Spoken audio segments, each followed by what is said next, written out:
mind control is very real. Spooky action, this entanglement, what's called quantum entanglement signaling, which violates ordinary conceptions of quantum mechanics, but is consistent with what I call post-quantum mechanics.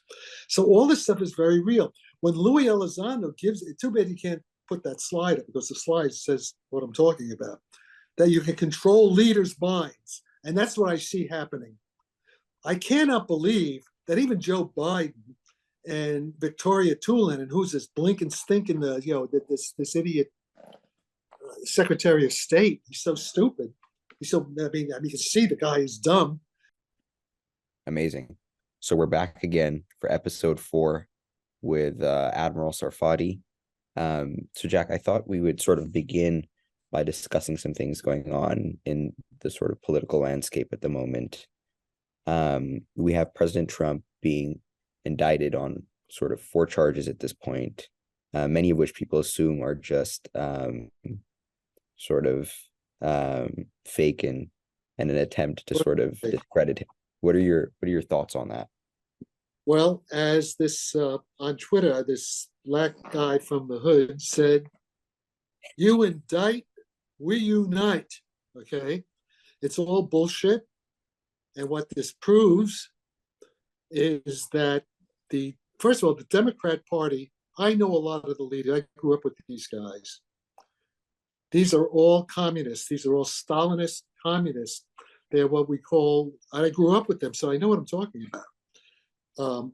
They are what are called red diaper babies. In fact, red diaper dopa babies. None of them could pass a drug test. They were all on drugs. Seriously. Maybe not marijuana. Well, yeah, they're definitely on pot, but they're also on prescription drugs, and they're crazy. I know that they're stupid. They don't know history. They're incompetent. They look at what's happening in San Francisco. Beautiful city is being destroyed by these, by the stupid Marxist board of supervisors. And some of them, I know that, friendly with some of them. I know them for a long time, but they're stupid. They're incompetent. And there's something wrong with them. The lunatics have taken over the asylum, and America is going down. America's the mayor Adams in New York says New York is being destroyed. So America is being destroyed, right? It's self-destructing by these woke, progressive, transgender, cancel culture, white testosterone, white privilege. All this bullshit, this insanity. And seriously. Wait, so Jack, yeah. Do you attribute this to sort of the ruling class, or what set of people do you attribute this to? Well, a lot of my friends, and unfortunately, I hate to say this, but a lot of them are Jewish. A lot of them are Jews from New York and from Hollywood, and I grew up with them. These are my people. I mean, the Jews are split down the middle. Half of us are not crazy, and the other half are crazy. And it's been great. It's all because, and of course, Zelensky's Jewish too. And, Zelensky is being backed by the Nazis there, by the Azov Bandera Nazis.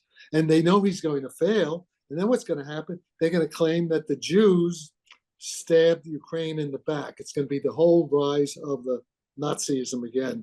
And Zelensky has just fallen into Zelensky's a comedian. He used to play piano with his penis in front of audiences. And what is he doing up there? I mean, he's as bad as Biden. I mean, look at who's leading us.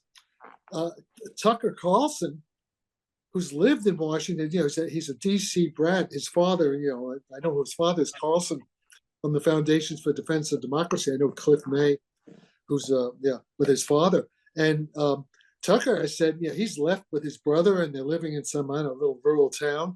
He says he grew up with all these people, and he says they're stupid. They're really stupid. So that's the problem. We're in an idiocracy, a very serious thing. So now, let me get a little bit weird now.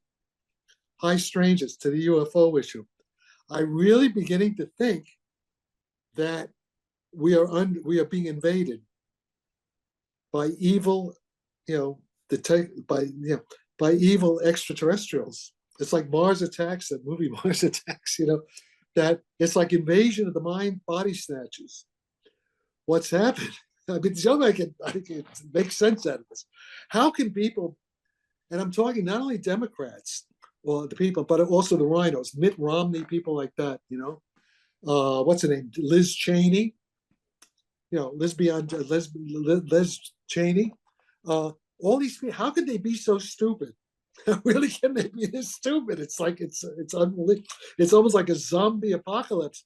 It may be, there's the famous slide 9 that Louis Elizondo and Chris Mallon, slide 9 about how mind control, how the advanced intelligences can, through telepathy, can control minds. And I'm beginning to think this is maybe what's happening. And if that's happening, it's pretty bad, because we're probably, unless there's going to be an intervention by the good ETs, we're destroying ourselves. We're on the brink of a nuclear war. We may not even make it till the election in 2024. And I hope I'm wrong. I hope I hope to be proved wrong, of course. Otherwise, we're all dead. Okay. So Jack, we're committing mass suicide. We're like the lemmings over the cliff. We're committing and the fault, it's not Putin. Putin's not the problem here. We are the problem. We pushed Putin to attack, Ukraine. We threatened him so much. He didn't want to do it. We pushed him to do it. And this is the plan. Victoria Nuland. This is what I'm talking. These Jewish neocons who I grew up with. Okay, they pushed this thing. They can't, because their parents or their grandparents, with the Tsar and the pogroms and stuff like that, they hate Russia. They think Russia's still the Soviet Union. So they're crazy. It's hard to say it because I'm Jewish, and I'm you have a bunch of crazy Jews that are ruining the country, along with a bunch of stupid, non-Jews, stupid Christians, and that's the problem. And so I'm saying it. This is the way I see it. So I think it's worth explaining how, because it's somewhat of a big leap to go from, you have this set of individuals who you can perhaps attribute non-intelligence to that are causing this issue, to go from there to it's evil ETs. We might lose some people in that process. I'm half joking. I'm half joking. The point, the reason is, you see, you got to remember, back in 1975, George Koopman said, Jack, the CIA wants to know 2 things. How does consciousness work? And how do the UFO flying saucers fly? Okay. Now, I've solved both problems, essentially, conceptually. Doesn't mean I know how to build machines to do it. But we understand in terms of laws.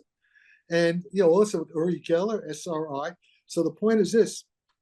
One of the reasons that the CIA got into this was because the Russians were playing with these psychics. You have Uri Geller and all this stuff. So and MK Ultra, they were trying to use drugs to control minds. So mind control is very real.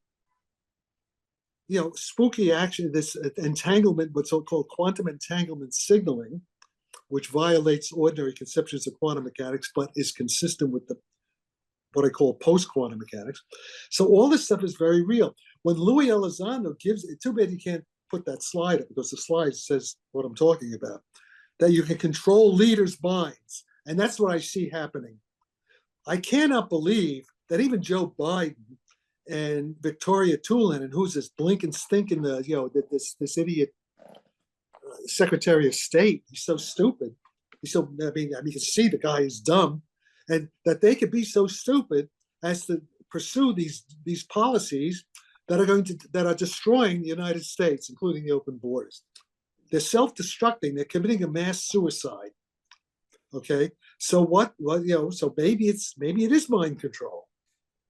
And do you think people are being influenced or perhaps being fed information that is inaccurate from their own intelligence sources? Do you feel as if of course, of course, we know that.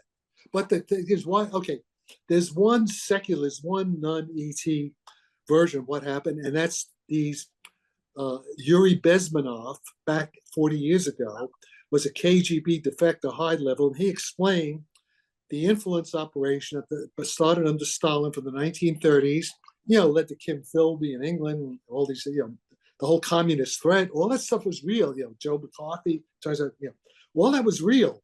Okay, so what he's saying is that after 3 or 4 generations, everybody's so brainwashed that they've been basically brainwashed. It's like the Manchurian Candidate, methods of mind control. And then what's happened when the Soviet Union fell, this thing has taken on a life of its own.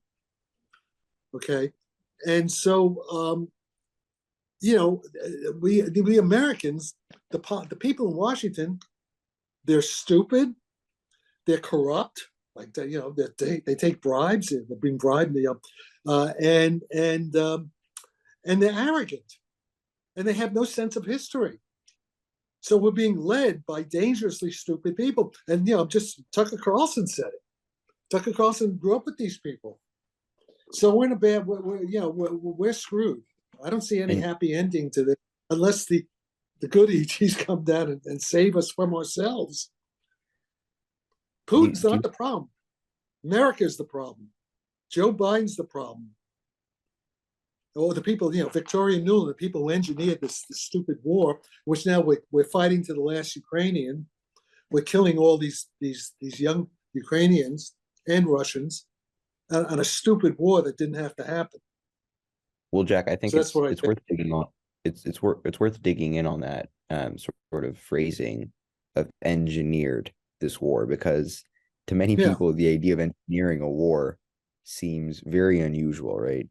What do you mind explaining what the military industrial complex is and sort of the set of incentives that sometimes we have a okay, now this is if you look on YouTube, you look for Colonel Douglas McGregor, CIA retired, Ray McGovern, CIA Larry Johnson, U.S. Army policy John Mearsheimer, Judge Napolitano. There's a whole bunch of these people, right? They explain what's going on. And then my politics is their politics, basically. And what's happening, we have $1 trillion military-industrial complex. So they have to make the Russians the villain in order to justify the money. And as they were saying, the buildings, these big mansions and why these guys, they're a bunch of crooks. I mean, really, they're getting rich on the blood of Ukrainian men and women, young men and women, and Russian men and women. They're vampires. It's all blood money, and the money that we're giving Ukraine is being kicked back. It's all a racket. It's terrible. So I don't give a shit anymore. I say what I see. This is they're destroying the Bill of Rights. The Constitution is destroyed in the United States. We're a banana republic. Going after Trump with these 50 stupid, fake. It's the same thing Stalin did, 1936. These kangaroo courts. They're attacked. What did they do? Before Trump even became president, they already said they were going to impeach him before he was even got into office, right? That's what these communists were saying. And a lot of my Jewish friends were crazy, like my friend Tim Jerome and David Green. These guys grew up with at Cornell. I mean, they're all nuts. And they're dangerously crazy now. Bernie Sanders, these people. And so Jack, what drives people to that? They did all these fake things, Russia, he was a Russian this, a Russian that, all these fake things. And finally, now they're doing these fake indictments. And then, as Tucker calls us, and then they're going to try to kill him like they killed JFK and RFK. And they'll also kill RFK Jr. if he gets too dangerous.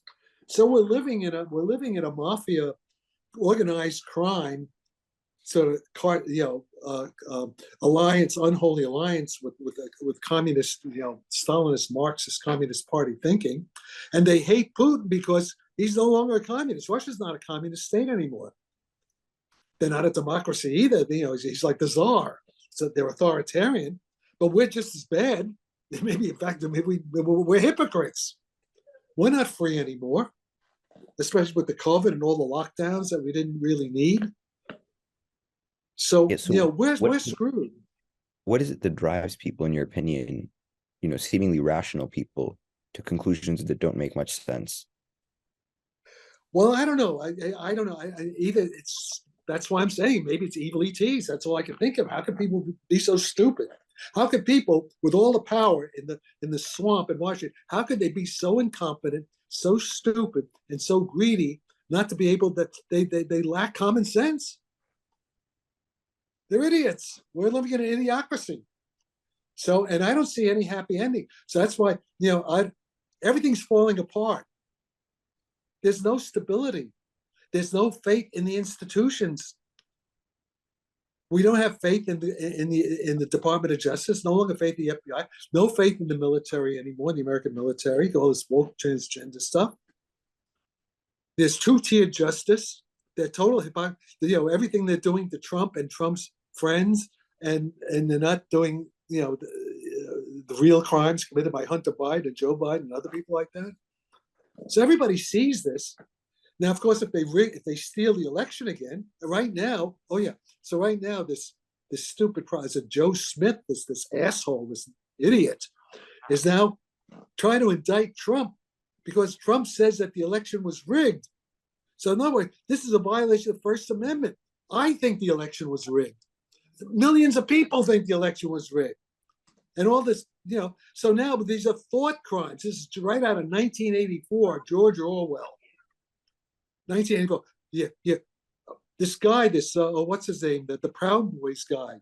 He's getting 22 years of prison, and he was not even at January 6th. He's getting 22 years because he texted. I don't know what he did. I didn't follow him. So this is the thought crime. This is a total violation of the First Amendment Bill of Rights. And this is very serious. We're living in a tyranny, in a dictatorship. America is gone. America has fallen with the fake election 2020. There is no more America. We're not America, the free, the home of the brave. That's bullshit. We are the USSA, the ununited Soviet states of America. This is just like 1984. We're like Oceania in 1984, if you read George Orwell. Well, that's it's happened in 2 years. So I don't know what's, It's a little difficult to maybe it might be a little bit difficult for people that live outside the United States at times to understand why it is that the U.S. and what happens in the U.S. matters so much. And I think part of the reason because we have nuclear bombs. Because we have nuclear bombs, and of course Putin also has nuclear bombs. So we're headed for a nuclear disaster. We're headed for a nuclear apocalypse, and it could happen in the next few months. I hope it doesn't. I hope to be proved totally wrong, obviously. But this is a time to be scared because I lived through 1962, the Cuban Missile Crisis. This is much worse because with the Cuban Missile Crisis, we had intelligent leaders. We had JFK and RFK, and Khrushchev was he was intelligent. He was insane. The only sane, I'm sorry to say, the only sane political leaders we have right now are Vladimir Putin and the Chairman Xi. They're the only ones. Everybody in Europe is crazy. In UK, they're totally nuts. And here it's even worse. Well, what are the set of incentives that are causing such people to go into government? Why? Well, I don't know. No, all I know is that I see we're committing mass suicide. Culture is going down. I mean, cancel. They took away the statue of Theodore Roosevelt in front of the Museum of Natural History in New York, which I mean, this is ridiculous. This is like the red, like the what they did in China under Mao Zedong. Destroying history, creating the new man. And in fact, Obama said, that's what Obama said. He got in on transformation. They didn't know what he was talking about. He's talking about, he's talking about the Marxist, he's talking about communism, the new man, destroying the history, destroying America. I mean, Obama was a Manchurian candidate, so it's very clear now. Obama was brought up by his mentor. His father was a communist, and this guy who mentored him in Hawaii was literally this black guy card-carrying communist. So he said, this is a communist takeover, the way Yuri Bezmenov, who was from the KGB, if you go on YouTube, you'll see Yuri Bezmenov 40 years ago, 1984, explaining everything that was happening then and explains you can understand what's happening now. So this was a communist plan, but the Soviet Union fell, And the reason the communists in America hate Putin is because he's now a nationalist like Trump. Trump and Putin are, they're nationalists. Yeah, and I think In other words, usually, Trump wants America first, which is what most people want, and Putin wants Russia first. So in that sense, they are similar. They're but that's a good thing. It's not a bad thing. yeah, unfortunately, the idea of being a nationalist has this somewhat distasteful undertone to it these days, which Well, that's I because find. people are stupid. Yeah, that's because that's the global. That's the communist.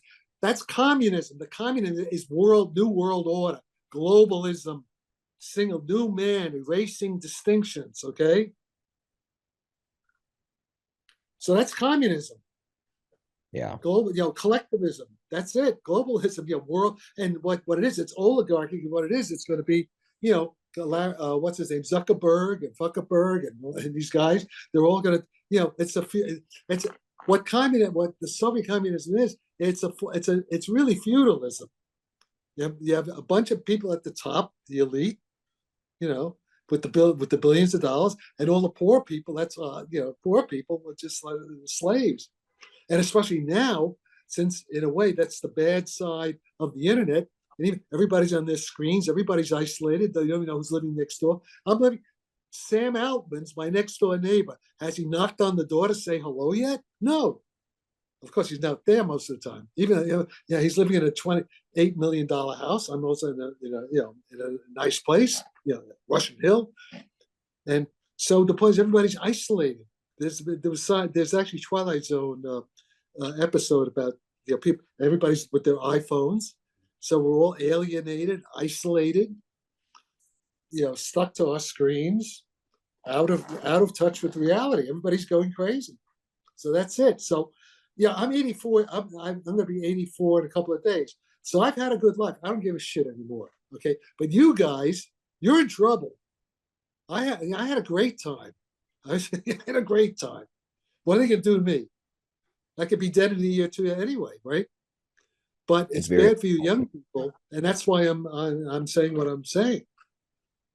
No, I agree. But I think unfortunately I find that many of the young people that I meet don't really internalize this in that way, because politics and the idea of the ruling class is somewhat a very abstract thing in many young people's minds. Well, that's because that's because people are still, it hasn't really hit home yet, and hopefully it never will. But as long as people can go to the ball game, they're able to, drink their beer and sort of, not worry. But that's going to probably come to an end because of what's happened with the dollar. This is what McGregor and all these guys said. BRIC, Russia, China, India, Brazil, and a bunch of other countries, especially 7 out of the 10 major oil producers. Okay. And so there's going to be trouble. And also with the open borders we have now, we have 8 million. A lot of these people are criminals and, sick, perverts, cartel members. So we're going to have, look at the cities. New York is going down. My city, San Francisco, there are parts of it that are like hell. All the cities, the major population centers that are run by the Democrats, progressive Democrats, are all in chaos. They're all going down. So the taxes are going to go down. So there's going to be a major financial economic collapse, most likely, in which case everything's going to break down. People are not going to have food. And it's going to be, I don't know what's happened, like Ethiopia, like your country, when things are, it's going to happen here too. Most likely. I hope it doesn't happen, but that's the way it looks. And it can happen very fast. Yeah, one of the unfortunate things is what's that? The Black Swan, that guy Taleb, the Black Swan guy, told you, it happens just like in the Soviet Union, it happened like overnight. An avalanche effect, critical point, bang, phase transition, that's physics, statistical, and it's over. And then people, what's going to happen? Millions of people are going to die very bad deaths. I hate to sound like this, but that's what I see happening. We don't have any more leadership. Now, if by a miracle they don't kill Trump, will put him in prison. Then if they don't kill him, if he becomes president again, then maybe we can get out of it. But I doubt that's going to happen. I have a feeling that it's too late. I'm pessimistic. Yeah, I think it's I try to maintain some level of pessimism as well. It's interesting because what happens in the US has extreme rippling effects throughout the rest of the world. And so Yeah, no, I mean, U.S. everybody's going to go down. yeah, Yeah, which is why it's that Tom. it's impossible to ignore. Yeah. No, you can't. I mean, yeah, if you wouldn't, but don't be surprised. Yeah, well, people. All right, most people can't deal with it. So there we are. So that's it. So things look couldn't be worse. Right, it could be worse. Couldn't Hopefully it be doesn't worse. get. Hopefully it doesn't get as bad as I say. But that's what it looks like to me, and to a lot of people, not just me. Oh, to a lot of people. And I think Trump was somewhat a testament to that, right? There's a lot of sort of latent energy towards the conservative side here in the US that Oh people. yeah, did you see? Yes, did you see? He just gave a talk in South Dakota the other night. It's loaded with people. Every time Biden was on the campaign, there was like hardly anybody there. So how can anybody believe that Biden got all these votes legitimately? You have to be stupid to think that. No matter what they tell you in the paper and saying it's all legitimate, it's all, we know it's a lie. It's all a big lie. And that's what millions, all those MAGA people who are now we're the domestic terrorists, right? They're the terror. They're the crooks. Patriotic Americans, we're the domestic terrorists now for telling the truth. Or we're saying, or even having our opinions. Freedom of speech, freedom of thought. That's all under threat. What they're trying to do with this John Smith, whatever his name is, Joe Smith, the schmuck, he's saying that Trump is guilty to be indicted because he thinks the election was rigged. Of course, that'd be thrown out of court. I mean, it's so stupid, but still, it's election interference. We're trying, they're trying to steal the new election, and they may succeed. They may succeed. Yeah, and I think it sets a, sort of overall, I find that a lot of people have these conservative values, and especially where I come from, we're somewhat brought up with these conservative values. And I've never thought, I've always thought that sort of a blend of both conservative and liberal values is a good thing, but leaning towards one side a little too much is never good. And I feel that's the case with almost anything that you do in life, right? Yeah, well, what's called liberty. See, let me just explain something. These crazy Democrats and the rhinos, they're not classic liberals anymore. Yeah. They are sort of anarchists. They are self-destructive. They're self-hating. They're they believe in the victimization. They're actually crazy. I mean, it's really insanity. And Yuri Bezmenov, this KGB guy, he explains the mentality very well. So you're dealing with mentally ill people, and unfortunately, they've taken over the reins of power. They control academia. Most of academia is controlled by these crazy people. They control Hollywood, most of them.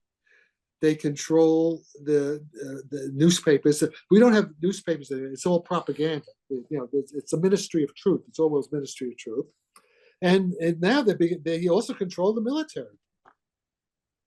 So it's a complete takeover. It's a complete coup d'état. It was a silent coup, and it started. It started with Bill Clinton. Bill Clinton was basically communist. Well, no, he was more. So says about he was a mix. Well, I think Hillary was more the communist. Bill was more into women really. So Ayers, who did she study with? Alinsky? Yeah, Alinsky, Saul Alinsky. Hillary, her master's or whatever, law school thesis. So these are all they all have that upbringing. They all very similar. I mean, similar schools, similar philosophies. But it's weird because. And hey, wait a minute. I mean, I was brought up in it myself. I mean, I was like, looking at hippie state physics, the whole hippie thing, new age hippie thing, free love, all this stuff. I was into it myself. I can't say I wasn't because I was stupid. I was brainwashed by, I mean, I was brought up by these same communists, not knowing. I mean, all these people, who are running the show now, these are people I grew up with. These are my peers. I know some of them, I know them personally. The people behind Bernie Sanders and stuff like that, these progressives. People in Hollywood, I know people in Hollywood, who are very influential. They don't want to talk to me anymore. Yeah, I can see why. Yeah, no, this is one of the reasons why I like, and I'm pretty sure you like science more, is because there's much less, although there's politics in science as well. Yeah, getting the corrupting side. Now, do you see the latest? Mathematics is white supremacy. I mean, that's like, do you realize how stupid that is? I mean, so you're gonna get into an airplane. I mean, okay, well, this is, societies have okay, well, Rome, okay, now, why did Rome fall? Now, okay, here's an analogy. They say Rome fell because lead poisoning made people crazy. Look, you had Caligula, Nero. We have that now. So there's something in the environment that's affecting the brains of these people. It could be some chemical thing, or it could be all the the drugs that people take. Painkillers, and that, like, a lot of these are leaders. They're taking drugs, right? The prescription drugs. That's being prescribed. I mean, they did to Hitler, right? Hitler was on speed or something like that. So it could be that most of our leaders, if they tested their blood, their brains are damaged from some chemical threat. It could be that. Maybe not ETs. Could be just drugs, bad drugs. All these shooters, the school shooters, a lot of them are on drugs. The kids, for attention deficit disorder, and it causes suicidal, self-destructive feelings. This may be happening in the White House and in the Congress. So yeah, I think it's somewhat shocking to me because this is happening in what is very likely the most powerful country on planet Earth. And this much it's happening uncertainty. also everywhere else. It's very similar in England. It's not as bad. It's a little, it's not as crazy in England because I spent a lot of time in England. And it's also apparently it's happening. Well, I don't know. In Europe, the French, I'm not sure. The French are beginning to come to the sense. I think the Germans are too. I don't know. And hopefully some of the English will. But the support of the Ministry of Defense to Ukraine with the Challenger tanks and stuff like that, all they're doing is making London a target. I mean, there's the other thing. Putin has nuclear submarines. He could launch nuclear missiles and wipe out London in like 10 minutes. From the nuclear submarines. We have Russian submarines that are off the coast of America. They could wipe out DC in a couple of minutes too, even before we have a chance to respond. We may, so I mean, this could very well happen. We're in a very dangerous situation. And the point is we're pushing. See, the point is, okay, right now, as long as, the Russian army is winning in Ukraine, despite all the propaganda to the contrary. If you just look at the actual map, I mean, the map isn't moving. And when idiot Blinken, the stinking Blinken, says, "Oh, well, Zelensky, they took back 50% of the land." No, that was a voluntary withdrawal that the Russians did, months ago, because they wanted to consolidate. What Putin has now, he has the land bridge all the way to Crimea, but he controls maybe 30-40% of the agricultural production. He has the most important industrial agricultural part of Ukraine. What Zelensky has now in Ukraine is non-viable. It's like a rump state. It's a non-viable state. And also a lot of those people, the parts of the western Ukraine where they really are Bandera, Azov Nazis. They really are Nazis. And they're using Zelensky, the Jew, as their. It's pretty weird. I mean, it's very surreal what's going on. So the Russians have won, and Zelensky was pushed into this war by Joe Biden and what's his name, Boris Johnson, who I used to like, and now I see he's an idiot. As some of my friends who know him in London have told me, I actually know him personally. And so Zelensky, who's also stupid, was pushed into the war. And now what's happened is you have what some people say 400,000 Ukrainian dead and wounded, plus millions. 14 million Ukrainians have left Ukraine, don't want to come back. So there only maybe 18, 20 million Ukrainians left in this rump state that's not viable. And of course, Putin's going to take Odessa. He'll take Odessa, and then it's over. He'll take Kharkov and Odessa, You and know, it's Jack, over. one of the things that I find, and I'm sure a lot of other people find extremely difficult to understand, is how is it that with trillions of dollars or $1 trillion yearly funding and some of the most sophisticated people living in this country that and still while donating ammunition to the Ukrainians, that somehow the US has run out of ammunition? Well, that's talk to Douglas McGregor. He explained it perfectly. It's because we got 44 four-star admirals and generals in the Pentagon with like a 1.2 million man army. Okay. In World War II, we had 7 4-stars and a 12 or 14 million man army. Now, of course, we do have more technology. So you do have, it's a different technology. But the problem is that our leaders in the military, and it's also in Congress, they are stupid, they are incompetent, they're in groupthink, and they're also corrupt. So they're getting rich off these contracts, and then we're sending stuff. We see the stuff the Ukrainians have. A lot of it doesn't work very well. Even the Challenger tanks, which British, they're able to bomb them. So it doesn't. Nothing works. We're getting crap. So we've been spending money on a bunch of stuff that, when it comes to real battlefield conditions, it breaks down. The Russian stuff is just as good, if not better. So why is So it that what happened is you have over 30 years. God knows how many years. It's not just Biden. And Trump tried to stop it, but Trump was being sabotaged. It didn't. He wasn't experienced enough. If he gets back, he'll be more experienced. But it happened under Obama and Clinton and even maybe under George. Well, Bush maybe, I don't know. But it's incompetence and it's corruption. People making money and grabbing the money for themselves and building their mansions, their big mansions. Lloyd Austin, our Secretary of Defense, he was chairman of the board of Raytheon. So it's a what do you call a sliding door. It's the military-industrial complex that Eisenhower warned us against. So they've taken over, and they're incompetent, and so we're running out. And no, I don't know why, because it started, I guess, under Clinton and maybe even under George Bush. I'm not sure that we got rid of our industrial base. It's over in China.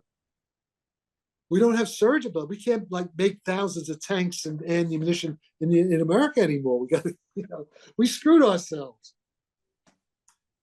And of course now, if you were like a communist, this is the old Stalinist, the Soviet. This is what they would want to happen, wouldn't it? What we've done, we destroyed ourselves. We fucked ourselves over. Stupid.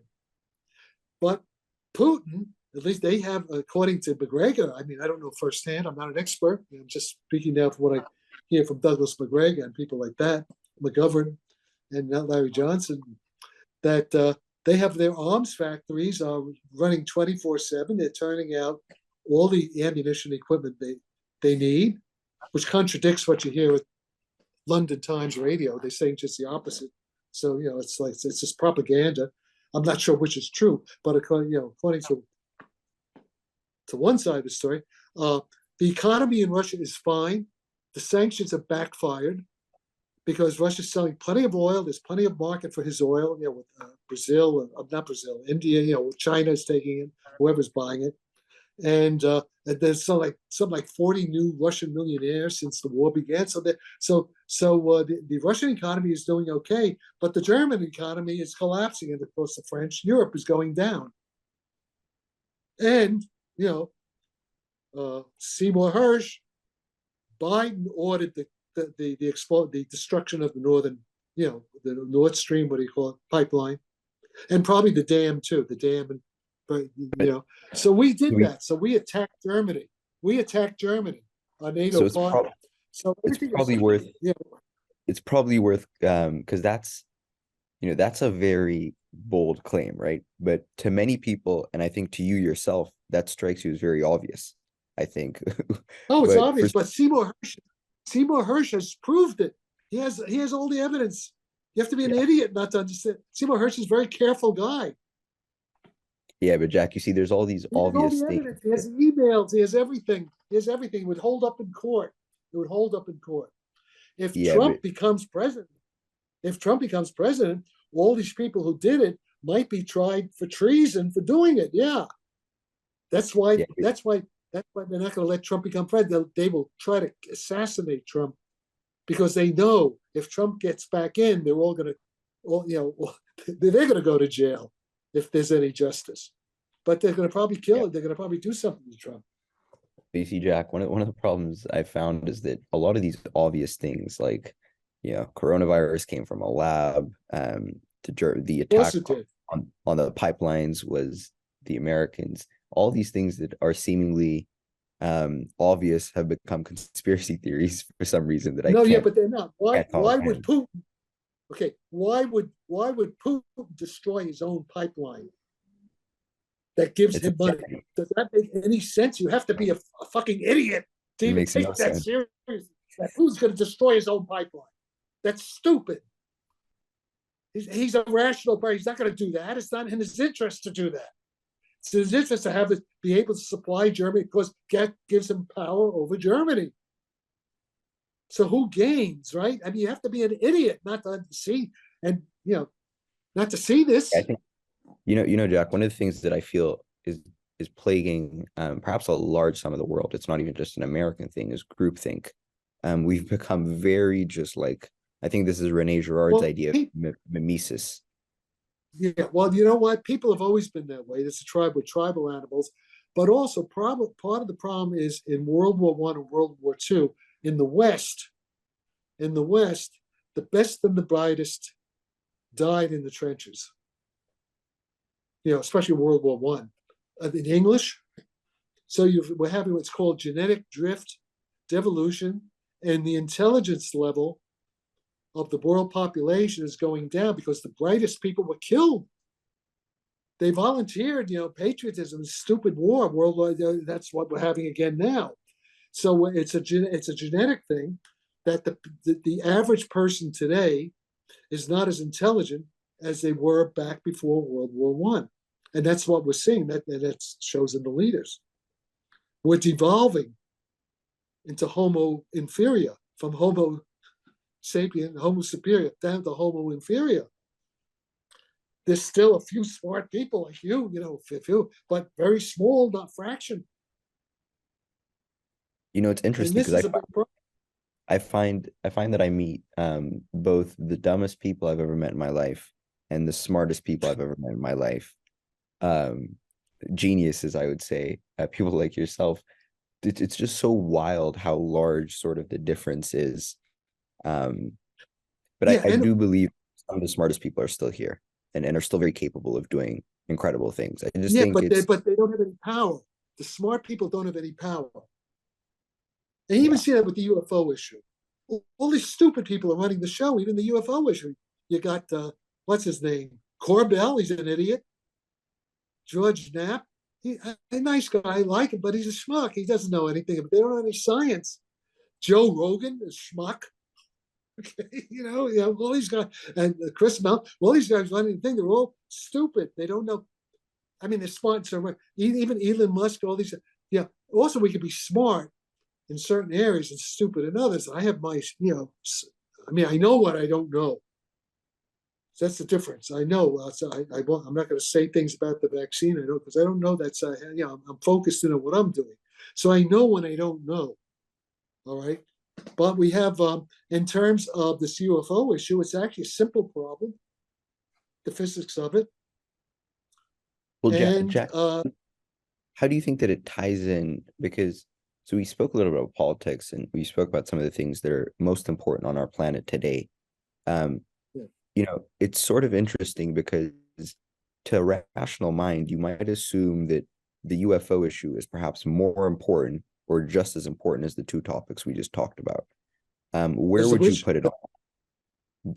I'm well, I don't saying know. I mean, here's the thing: is this okay? UFOs, of course, from an intellectual point of view and a philosophical point of view, the fact that we're not alone in the universe and the time. Remember, I'm saying it's time travel.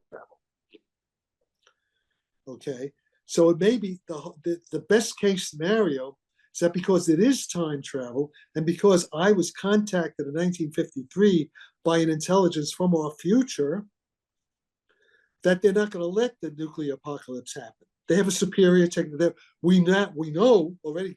It's already now out there that these advanced intelligences can neutralize our nuclear weapons.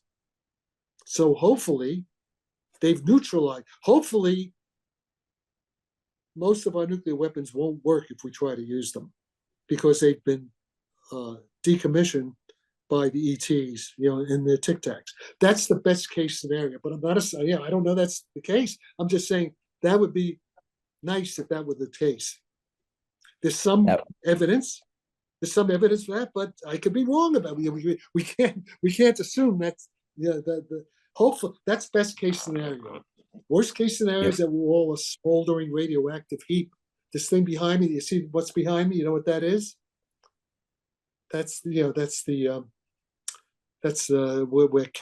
William and Kate used to live. Okay, that's the palace, the Kensington Palace. That's where my flat is right. My London flat is right across the road, very close. Yeah, walking distance. This is where I walk in the morning. Take my morning walk. Okay, but hopefully this beautiful Hyde Park. Well, it's not going to be a radioactive heap. Yeah, Jack, when I sort of think about this issue sometimes, I'm not sure if it's something that we should be thinking about in day-to-day life while we think about sort of things like the Ukraine war, Trump, the ways in which we need to reorganize governance in countries like the US and elsewhere, the ways in which we handle money and if money should change. Like, would you suggest that it's an important conversation to have outside of the fact that we need something to be somewhat of an asymmetric tool against nuclear weapons? Well, the problem. I mean, all you can really do is go to church and pray, because we really can't do anything. There's not. If anything bad is going to happen, but it's going to happen very soon. It's going to happen in the course of months. Probably before the election. See, what's going to happen if Trump starts campaigning? The Democrats are going to get very desperate. They're going to do something very foolish. They're going to probably trigger some kind of nuclear thing. They're going to try to. And so we don't have time for intellectual conversations. And there's nothing we can do. So all you can do right now is just pray for the best, do your physics, do your math, and just try to be constructive, because it's out of your hands. There's nothing anybody can do. You can't go into the streets and do anything. Go into the streets, you're going to be killed. When you go into January 6th, they're going to just put you in jail because we're in a tyranny now. America is as bad as the Third Reich, almost. Not quite. We're getting that way. As bad as Stalin. We're not killing we haven't put all the MAGA in jail yet, but they may try to do that. Of course, the difference is that all these MAGA people, you go to South Dakota, just tried. They all have guns, Montana, and so there's going to be, then there'll be a civil war. They try that, so they haven't tried that yet, but we may get there. So something catastrophic may be triggered, before November, in the next 12 months. But so in the meantime, just do your work. Just ignore it, because you can't do anything about it anyway. Yeah. There's no action you can take. Just stay at home, do your work, pretend it's not happening, and if we're lucky, we'll get by the skin of our teeth. But there's nothing we can do as individuals at this point except go out and vote. Go out and vote if you. I think voting is one solution, but that's part of the reason why I'm very interested in, if we'll call them UFOs, I guess, because Yeah, I feel as if there's to be any defense against what I consider to be the most incredible threat facing mankind, which is a nuclear catastrophe, it's yeah. going to be these so-called UFOs. Um, and so why is it that the Defense Department doesn't spend at least a couple $1 billion a year on building these? Because the Defense Department, you see who they are. You have Lloyd Austin, even Milley, but all these guys, now the guy who's taken over from Milley is even stupider. These are all affirmative action, political generals. They're stupid, okay? And the competent people in the lower levels, and in fact, McGregor and McGovern and Larry Johnson were talking that you have competent people in the intelligence. They're giving the real information, but it doesn't fit the party line. And so they're being ignored at the highest levels because we have incompetence at the top. And if we're lucky, if Trump gets in, he's going to fire them all. He's going to kick them all out as commander in chief, and he's going to find that competent even lieutenants and captains and colonels at the lower levels, younger people, and elevate them into general officers. Okay, and look look at this guy Kirkpatrick, the guy who they put to head this thing. He's an idiot too. He's another schmuck. So that's why it hasn't happened, because they're stupid, okay? They're not as stupid in Moscow. They invited me to Moscow. I didn't go. The Moscow State Physics Department talking about the UFOs. They're interested. They're working on my stuff. Yeah, you would hope with. So what do we? Everything is since Biden took over, since the election was stolen from Trump. Biden has ruined 2 years, 2.5 years. He's destroyed the country, or whoever is controlling him has destroyed the country and elevated morons and idiots who are totally incompetent and also corrupt. That's the way I see it. And just look and see, look what's happening. Yeah. So that's why. Yeah, I find it. So on that happy note. Yes, on that happy note, I think it's valuable now if we get into some of the solutions to some of the problems that we just mentioned right now. And there is no solution. There is no solution. There is no solution to the political problem. There may be, the physics stuff. Yeah, the solutions to that. Well, Jack, maybe this is a conversation for another time, but there is an entire industry of people now trying to reform governance. And so there might be some solutions, but they're very far in the future. They're not things that can be implemented. So it's not. It's too late. That's all too little, too late. Everything has to happen. Everything depends on the election now. If we have a honest election, which I don't see how we can have it, they're going to do something to steal the election, and then it's all over. Then it's chaos. Après moi le déluge, as they said. I mean, things are going to really get bad if the Democrats stay in power in 2024. Everything's going to collapse. So do you think people should get bunkers? What? Do you think people should get bunkers and prepare for a catastrophe in a very serious way? Well, most people don't have the money to do anything. No, you're going to die. What's going to happen? You're going to starve. You're going to get sick, and you're going to die horrible death. That's the rich people. They already have their bunkers. The billionaires have bunkers. But most of you are going to be dead, and you're going to be miserable, and it's going to be terrible. It's going to be horrible. It's going to be like a zombie apocalypse, but worse, because most of you are living paycheck to paycheck. There's nothing you can do. I mean, I'm being realistic. No, I couldn't agree more. But do you think that should be one of many things that people should prioritize in just day-to-day life, is the thought of, because the idea of nuclear attacks to many people is a very sort of imaginative exercise. Well, unfortunately, there's how many 200 million people vote? It's almost 200 million people vote. Maybe only a couple hundred people are going to watch this. Okay. Most people don't know what's going on, and they're sheep. They're like, they're like the cows in the Chicago slaughterhouse, being ready to be slaughtered. That's it. That's it. So and hopefully I'm being over pessimistic, and hopefully I'll be proved wrong and everything will be okay. But in terms of my common sense and intelligence, what I see happening, so I do not see a happy ending unless there are good ETs that are going to save us from ourselves. That's it. Now we used to say God will come and save. That's the ETs. That's the ETs. Now, speaking of ETs, to get into some of their technology now, Yeah. and so Jack, you have this sort of, and I think it'd be good to start off here. We explained last time a little bit about post-quantum physics, and you mentioned, I think, that this sort of action-reaction principle that you had defined is what made that happen, is what made that such an important thing for the future and for now.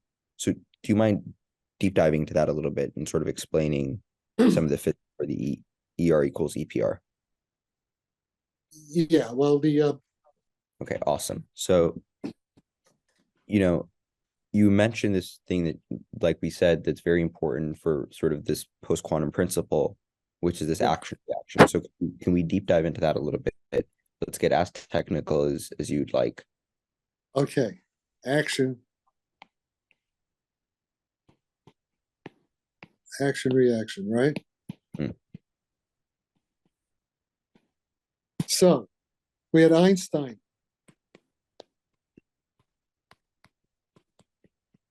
(1905), special relativity. Right? Can you read my writing? Yep. Special relativity. Okay, that's what equals mc squared. Right? Atomic bomb.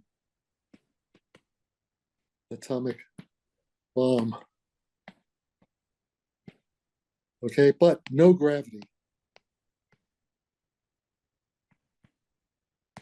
No gravity. Okay. Yeah. Then he goes to, all right. 10 years go by. 10 years of struggle. Oh, so I can't wait. Struggle. He was going crazy. He was tearing his hair out. Yeah. He had to get his friend. I forget the name of his friend, to help him learn tensor calculus. He had to learn from. But in any case, so and to get gravity. So what gravity comes from special relativity. Special relativity plus action reaction. Yeah. So tensor calculus would be what would be helpful in describing retrocausality, correct? Yeah, well, no, just wait. No, you're going too fast. You're going too Okay. fast. That'll come later. Okay. Okay, action reaction. That meaning what? Now let me explain. This was general relativity. Mm-hmm. This is general relativity. General relativity.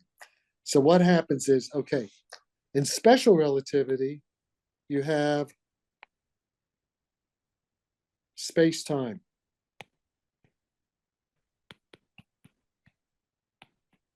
Space-time continuum. So you just drew a manifold, correct? Yeah, this is time and space, let's say. Space is really 3 dimensions, but yeah,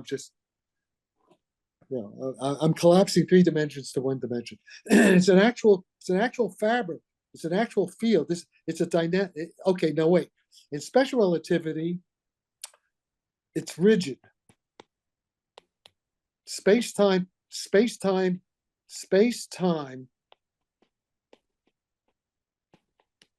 is infinitely stiff. Infinitely stiff. It's rigid space-time. You cannot change it. Okay, that's the Newtonian picture. That's basically Newton said. That's basically 17th century physics. So, but what happens is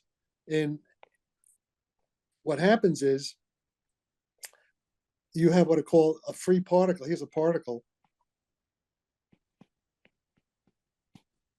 A particle. Particle. A particle. It moves along. This is what's called the geodesic. The geodesic. Do you mind explaining? Because some people might be unfamiliar. What's a geodesic? Well, that's what I'm going to tell you. I'm just about the first. Okay. A particle. If I have a neutral, no charge, no electrical charge, neutral, what's called test particle. In special relativity, 1905, it moves in a straight line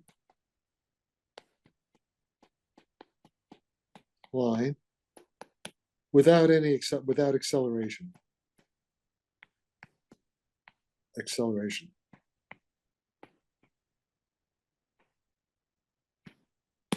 That's called the geodesic. That's geodesic motion. So the geodesic motion is okay. So that it's the shortest path between 2 points. Not necessarily shortest. No, not necessarily. No, don't say shortest, because it turns out that's going to be that's okay for three-dimensional Riemannian geometry. It's not any good for four-dimensional space-time geometry. That's a big thing. Okay. So it's what's called. Okay.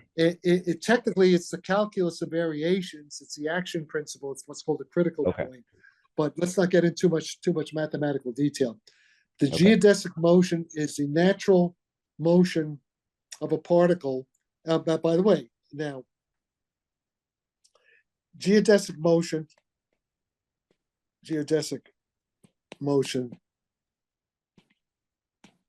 is weightless. There's no side, weightless. No G force. Okay. So now, this is an approximation, though. This is not the way this is an approximation. It's a good one for many, because it's that space-time tells matter how to move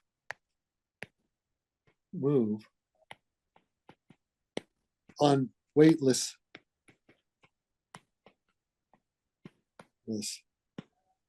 zero G force geodesics. Okay, that's basic. But so that's action. That's the action part. That's the action. Space-time telling matter. Yeah. Now, if it turns out there are electrical charges and you have electromagnetic forces, then you have what it's called off geodesic motion, and then you feel G force, like when you step on the gas of your Porsche and floor it, bang, you get that's G force. That's weight. Okay. Yeah. So that's off geodesic motion. But we're not talking. Well, we're just talking about the simplest case now, just to show the concepts. Okay. Yeah. All right. On a four manifold. Okay. Yeah. Okay. Right. Now, but this is rigid. See, it's a special. But this violates action reaction.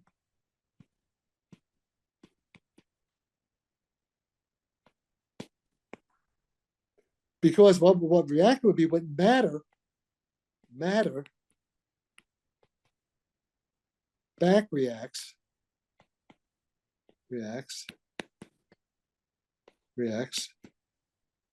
on space-time.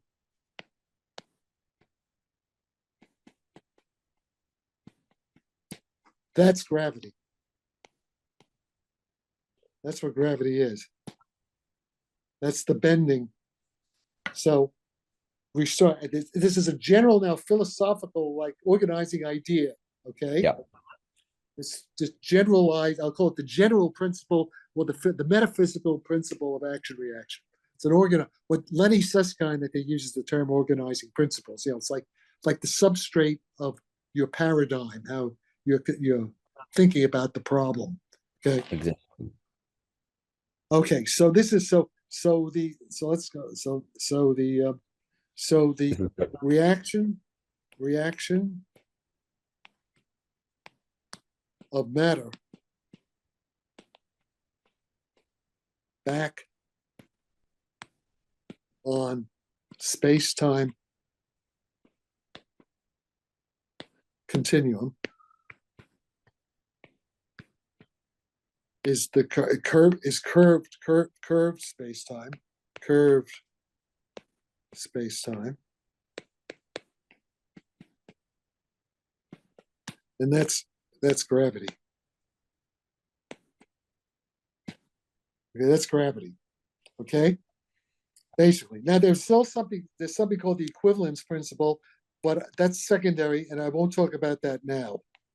Yeah. There's also there's another thing, the equivalence principle, which we'll come back to another time. So you have two things, but the main things actually. So to summarize, special relativity, 1905, plus action reaction. In other words, on space-time action, and then matter. Jack, your voice is getting a little muffled. Matter reaction. Okay, is curved. Time. Jack, I think we just lost you on the view. What? I can't see it anymore. Are Can you on? see my writing? I can see your writing. Yep. Yeah, the main thing is the writing. The main thing is you can see the writing, right? I can see the writing, but your voice is getting a little muffled. Maybe come a little closer.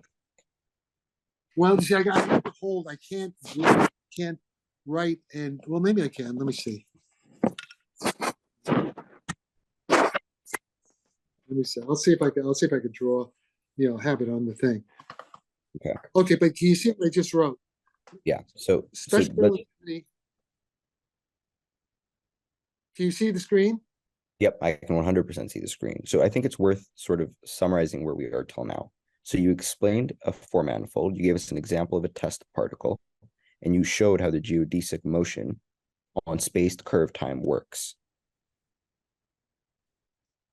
Well, right? Yes, when you have through the action-reaction principle, you have to have the action-reaction. Yes, okay. Which is matter acting back on space-time. Yes, they have matter reacts back. So now space-time becomes a dynamical field. So space-time in GR in 1915, GR means general relativity. Space-time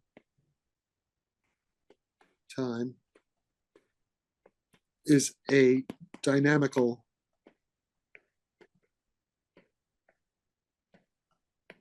field. Just like the electromagnetic field, just like electromagnetic field.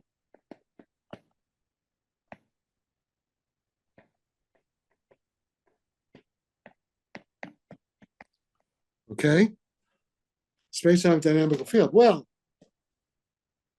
we can control electromagnetism, right? That's all our technologies to control electromagnetism. Why can't we control gravity? This is gravity. The space-time is a dynamical field. That's what we mean by gravity. Yeah. Why can't we control gravity? And for the audience, this is where it gets somewhat very juicy. This is sort of. Yeah, okay. This is it now. Okay, this is what UFOs are. This is the explanation of UFOs.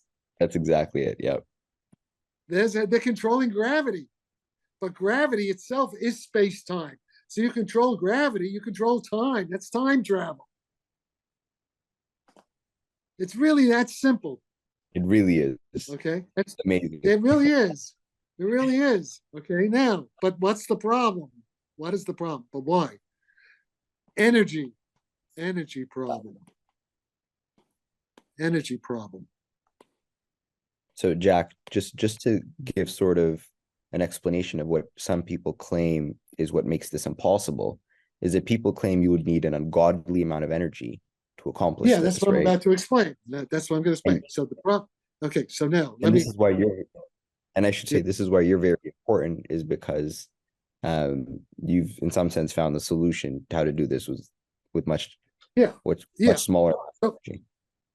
now the thing is this: it's not just theory, because the reason I got this, number one, the reason is CIA. Unfortunately, the CIA does bad things and good things. This is a good thing, that this is the good CIA. It's the bad CIA too, right? CIA 1975, 1975, George Koopman representing them, explain one, consciousness. That's the book, How the Hippies Saved Physics. The Amazing hippies, by David Professor Kaiser. David Kaiser at And, MIT. yeah, yeah. In which my name is in there 621 times. Okay, and two, I've flying counted. saucers. Yeah, Yeah. flying. Well, it's on Kindle. You do it on Kindle. Flying saucers. Okay. Okay. This is EPR. This is EPR, and this is ER. Two sides of the same coin. It's the same problem, just two different angles. Okay. But this is what they wanted to know. Yeah, Jack, just to Okay. sort of not make it too abstract, EPR is what? Einstein, Podolsky, Rosen. ER is Yeah. Einstein, Rosen. Yeah. EPR. Okay. EPR is quantum entanglement. Whoop, I can't. Damn. Is quantum entanglement.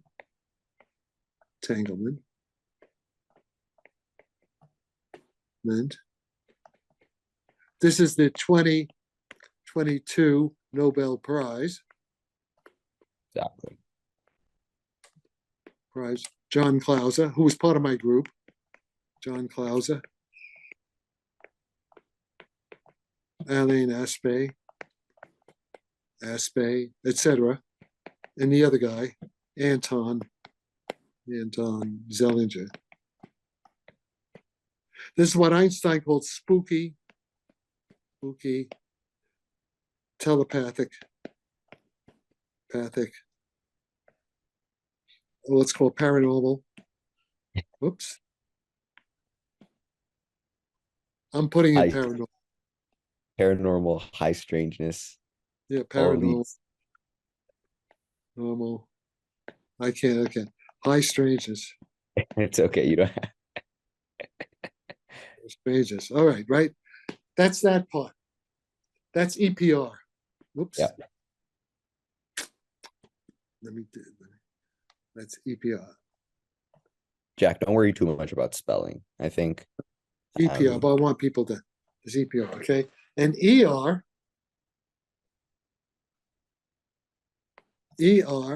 is gravity.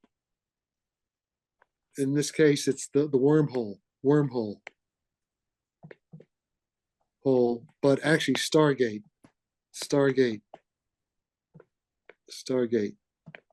Portal. And it's in particular, it's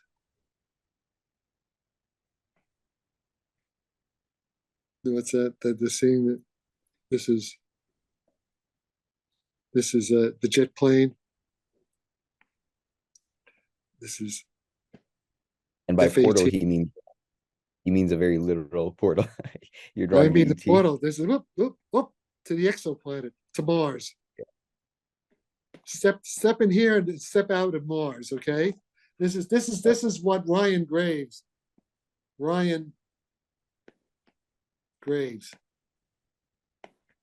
U.S. Navy, but he's talking about.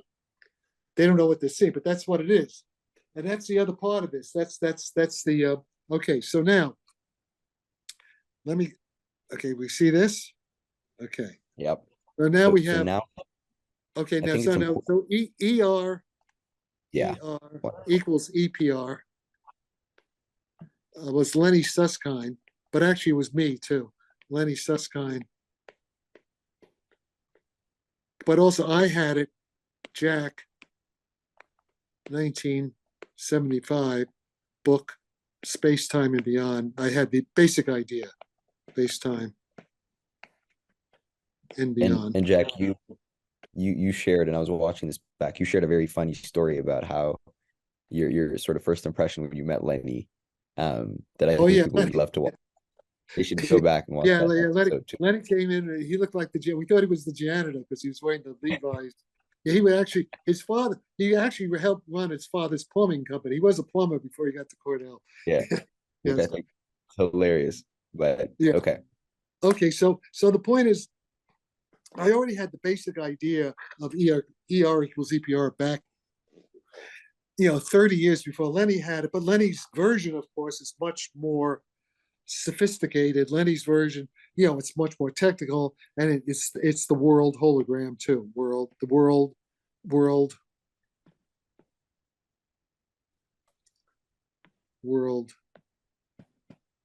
hologram, world hologram. Matrix simulation. That's us. Simulation. I call it the Destiny Matrix. I like that. That's good branding. Yeah, that's it. It's like the movie Matrix because what happens is that you understand this. This is, if we can manipulate gravity with small amounts of energy, and since gravity is really a kind of holographic image of these EPR meant mind like but you see quantum, okay, quantum equals mind, and matter is matter. So this is the mind matter problem. Okay, I'm going a little fast here, but Bohm. It's okay. We'll get deeper next Yeah, time. yeah, I think it's good pilot if we give wave. people high level understanding. Yeah, Bohm pilot wave is mind wave. Mind wave. And then there's matter. This is EPR now. Yeah. EPR. Okay, matter. So here's action, reaction. Let's go there. Let me make another. Okay, let me look at this. Okay, let them look at that for a second. Let me do it here. So here I have relativity.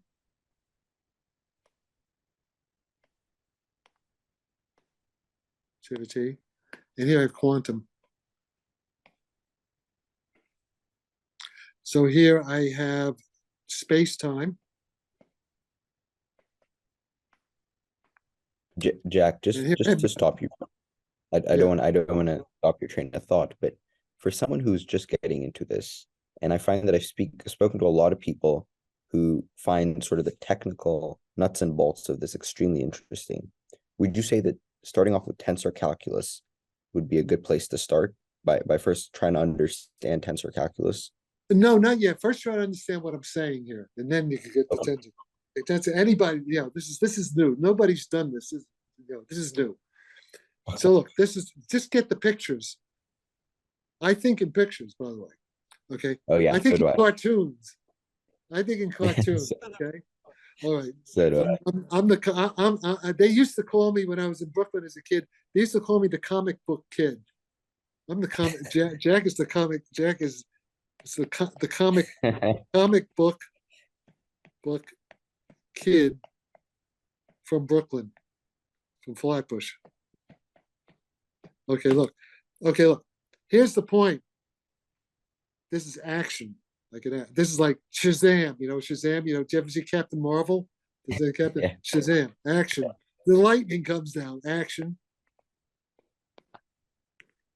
And this is reaction. Yeah. Okay. And actually, okay. So now, so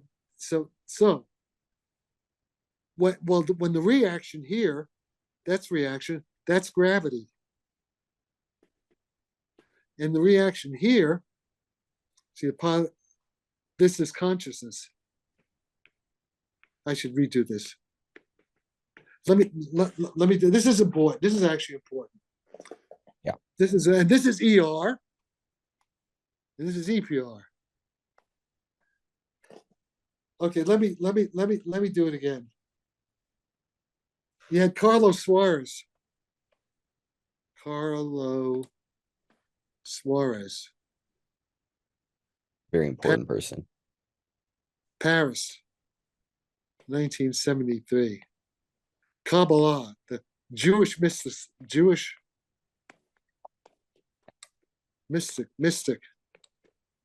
Kabbalah, right? It's Kabbalah. Cipher of Genesis.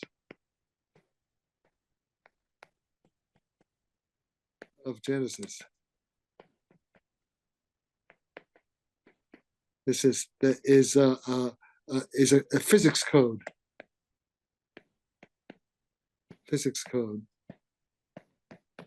Okay, says Jack, and he says Carlos says that I'm going to crack the code.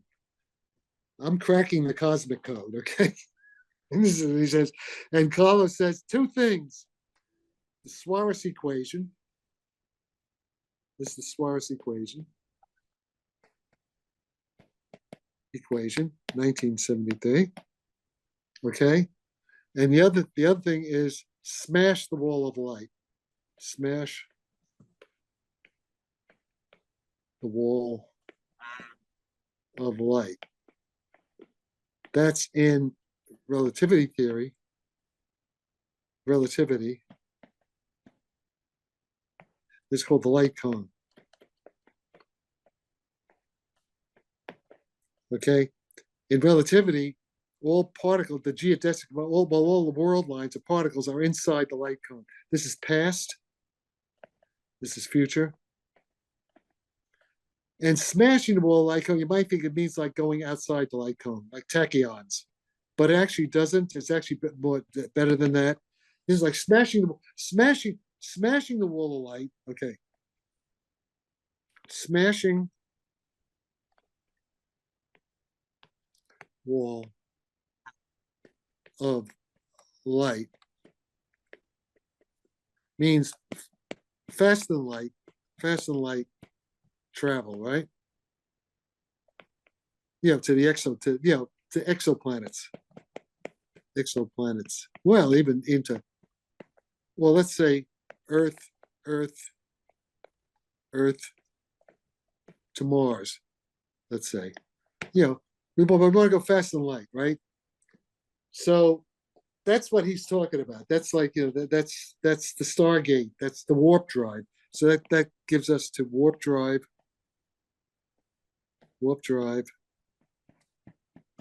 and Stargate.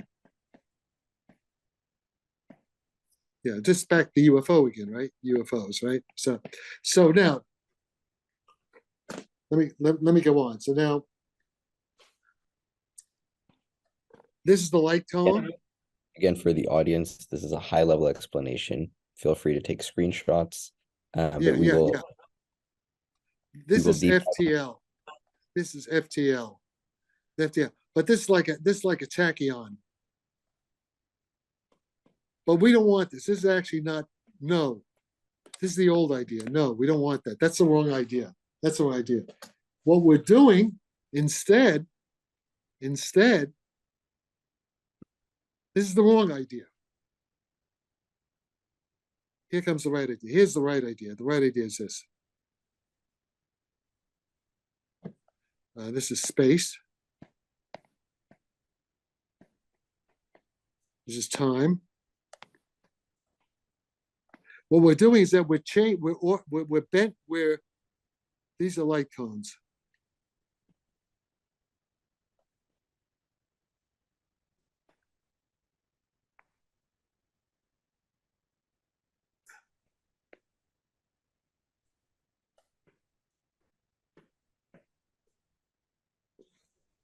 Okay.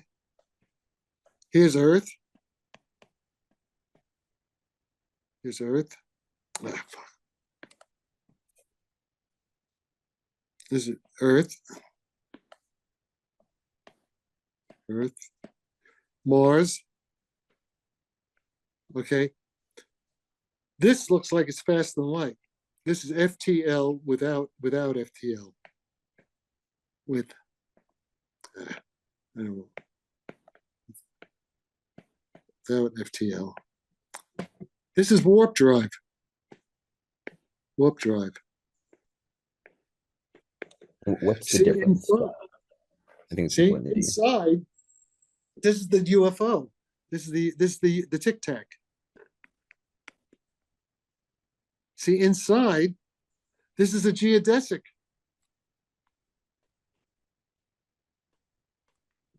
Inside, locally, the guy is not moving at all. He's going slower than light. He's going normally. But to the outside, see, the outside light cones look like this. The outside, people outside the warp drive, he's effectively going faster than light without going faster than light. Because what gravity is the tilting of the light cones. See, this is Roger Penrose's thing. But Roger Penrose, let me make another down. But gravity, Roger Penrose, who got the Nobel Prize also. Roger Penrose. Penrose tilings. Huh? Penrose tiling. Yeah, but that's not what he got the Nobel Prize for. Oh no, no, I didn't mean no. He didn't get the Nobel Prize for Penrose tiling. That's just some No, that's he got it for black hole, got it for gravity. correct. Roger Penrose. Gravity equals curvature is the tilting of light cones.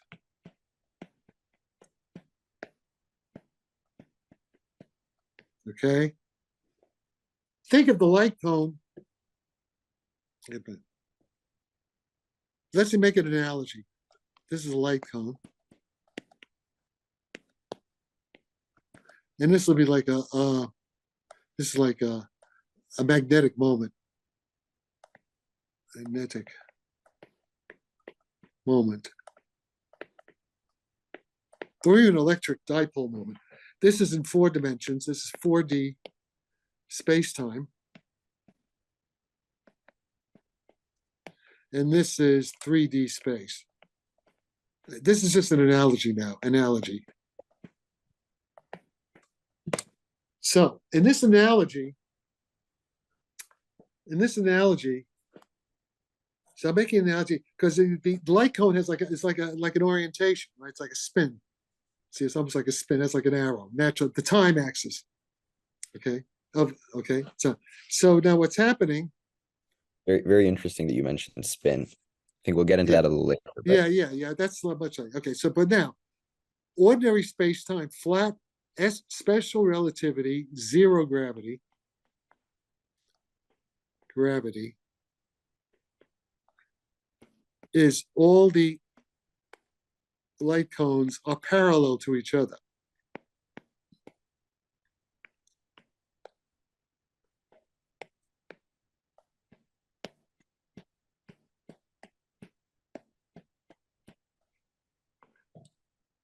It's like a ferromagnet.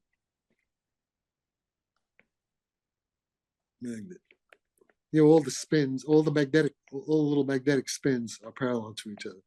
It's like a ferromagnet. Okay. In gravity, is the tilting of the light cones, the relative angle between the light cones. That's curvature. That's what curvature is. That's a way to picture it. This is Roger Penrose's picture. It's like Feynman and his diagrams. Okay, it's analogous. It's just it's an easy way to picture. Once you have this picture, it's easy to understand time travel. It's easy to understand everything if you know how to do the energy problem. So now, for example, in a black hole, black hole.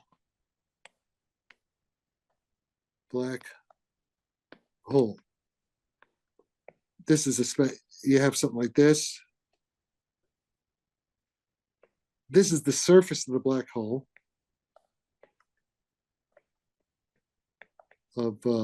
black hole. And this is, remember, this is time. This is space. So what happens is you have outside, all the light cones are like this. They're all parallel. But then what happens, you get here.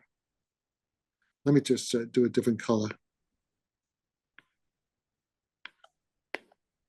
So here, let me just do, hang on a minute.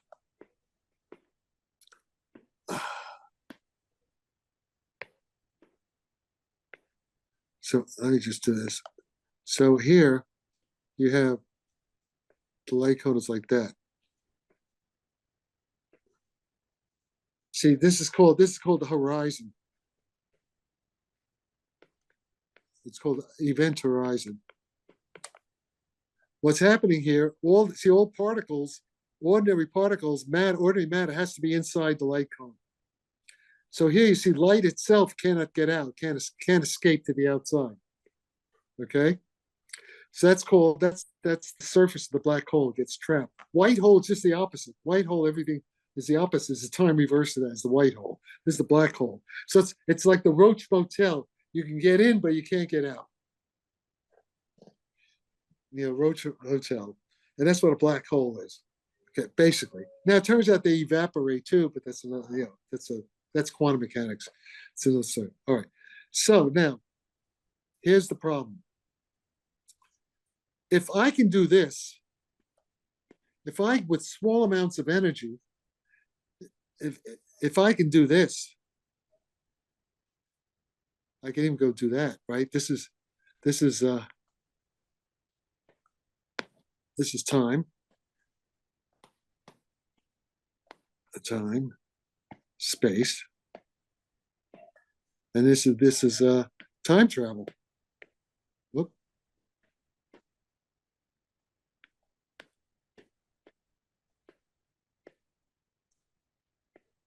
If I start here, I'm doing this because I'm controlling. The ship itself is controlling its local gravity field.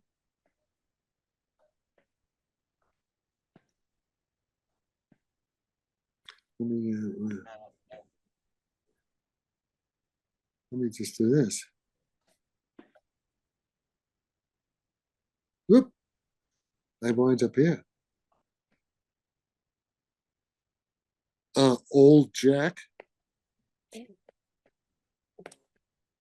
Oh, in fact, I'm gonna do Old Baron. Wait, I'm gonna make this even better. This is Old Baron. Is it one R or two? How does he spell his name? I think it's one R. I'm pretty sure it's 2R. Baron? Is it two R's? Baron? Okay, Baron. I think so. Here's young Baron. Yep, it's 2R. Okay. This is Baron Trump.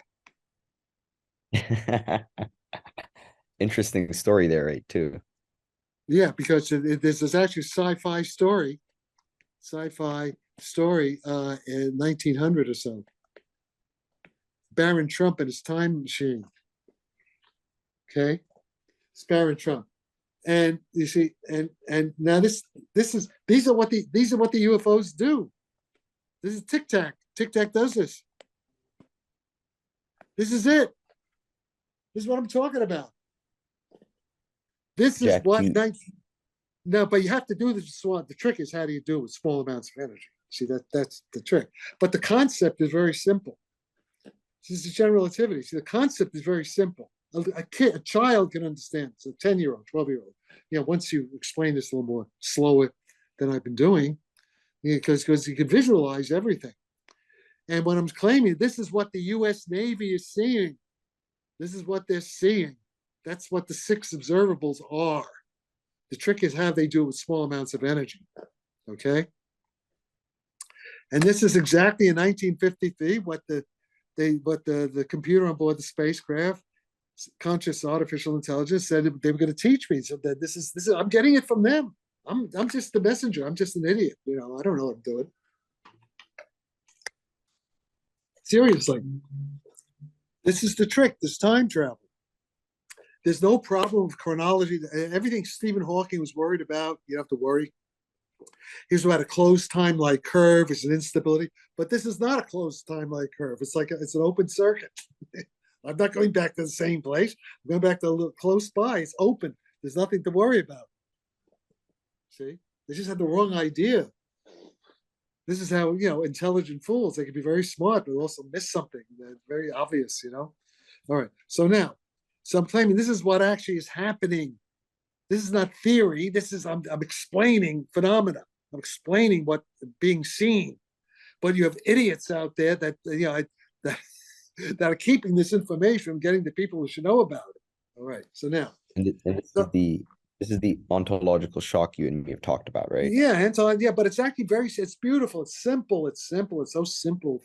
God, I could get back. I could teach Barron Trump. I could teach Trump's son this stuff, and he'd get it right away. He's a smart kid. Okay. All right. So now, all right.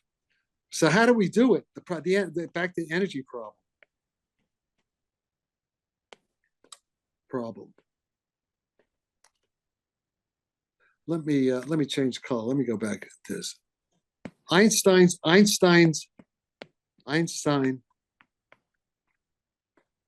1915. G mu nu equals 8 pi,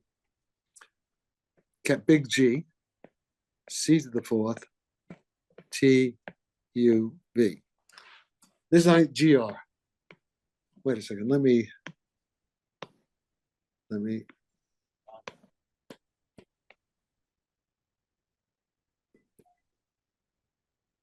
put here. Okay. Special relativity, 1905. E equals mc squared. Let's go. Then you also have time dilation, various things, time dilation. Okay, all that stuff. This is tensors. This is a tensor equation.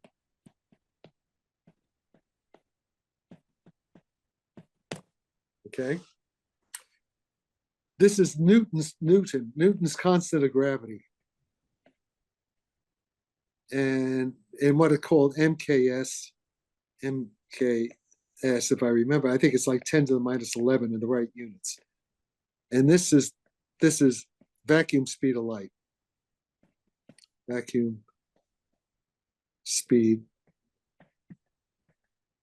of light. And that's 10 to the 8. Well, it's actually 3 times 10 to the 8. 10 to the 8 meters per second. And this is in the right units.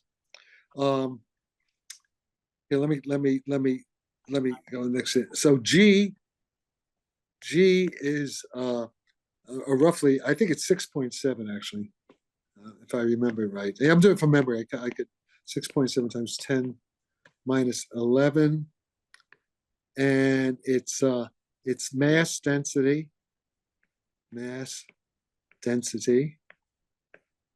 the units times frequency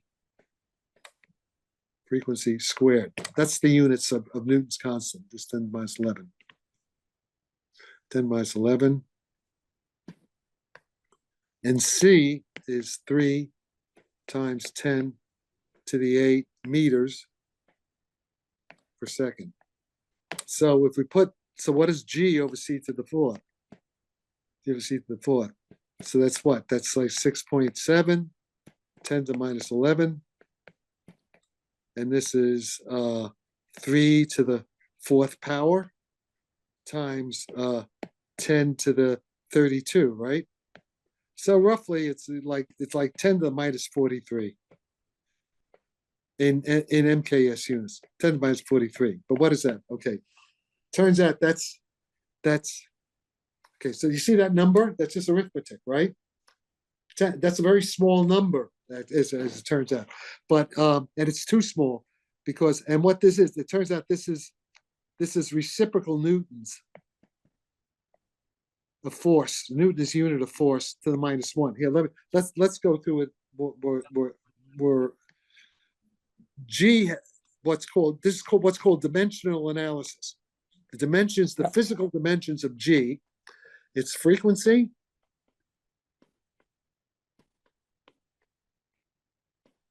squared over mass density,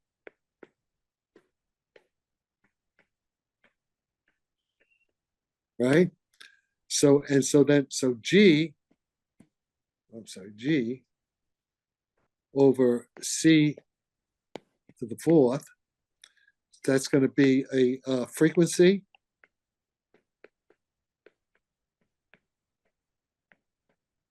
squared, a mass density, and then I'm going to have a length to the fourth, right? Length to the fourth times a time to the fourth, but frequency is 1 over time, so that's equal to time. That's equal to time squared, because this is 1 over time. It's squared. Time squared mass. Hope this works out. mass density,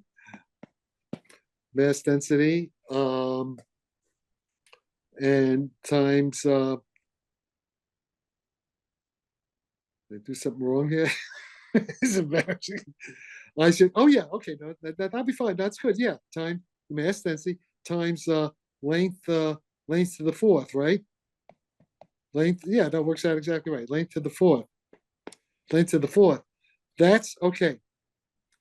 Mass density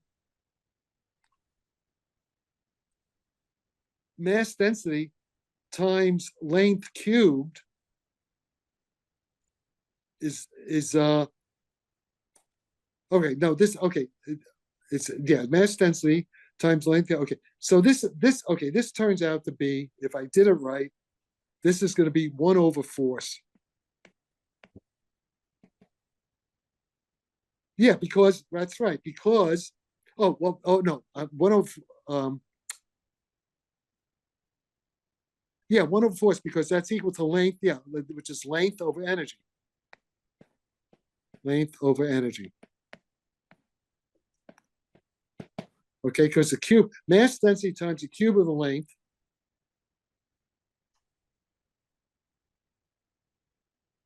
Mass density times the cube of the length. That's energy. And then I have the same extra factor of length. If I did it right, in any case, if I did it right, G over C to the fourth has the dimensions of length over energy. Length over energy, which is equal to 1 over force. Okay, so what this is, so what I get, that G over C to the fourth is 10 to the minus 43 1 over newtons, which is the unit of force. But now you see, let's go back to Einstein's thing. Einstein's thing is that G mu nu is 8 pi G over C to the fourth times T mu nu. Okay. Which, if I did I think I did it right, but I confused myself a little bit. The dimensions of this is length over energy. Okay, and this is energy. T mu nu is energy density, like energy over length squared. over length q, energy density over length q. Okay, so so this thing has g mu nu. G mu nu has the dimensions of 1 over length squared, and that's curvature. Curvature is measured. Curvature in space time is 1 over, has a dimension of 1 over area. Okay, 1 over area. All right. So this is Einstein's field equation. Relates the energy density. It's actually called the stress energy density. The stress energy density tensor to the curvature. This is the bending, the curvature of space time and area. Okay. So that's, sorry for, No, that's hey Jack, we want people to see how, yeah, you know, yeah, but you should tricky check we make. everything I said. Yeah, but this is how physicists work. Okay, and they also get confused. Especially, remember, I'm 84 years old, so I can get. I'm gonna be. That's what's Yeah, very shocking. I think many of us are very shocked by your ability to articulate these things at 84. yeah. It's All right. it's Yeah, I mean, look at Joe Biden. Compare me to Joe Biden. it's Okay. All right. incomparable. It's Okay. So incomparable. now let's go. Let's continue. So let's see what's happening here. Come on, come on. I want to stop this. It's not. It's screwing me up here. So what's happening? Okay, The so I demon. I'm going to do another. Well, just another screen. Let's do another screen. Okay.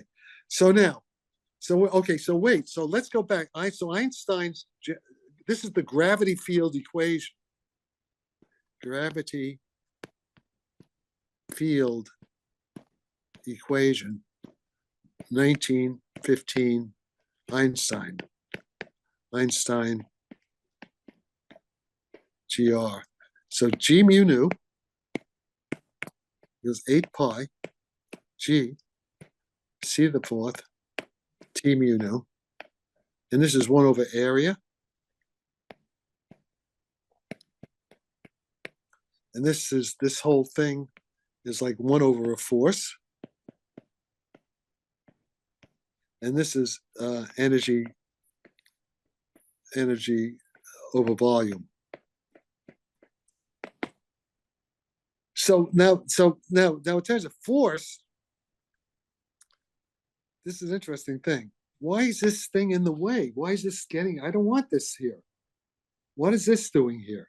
Oh, there we go. Okay. Force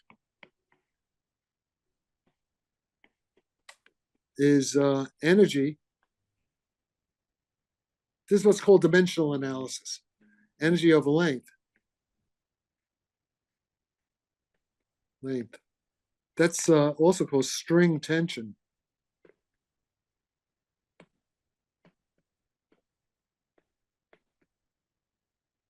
So that's like that's like, I'm just saying that's like string theory, right?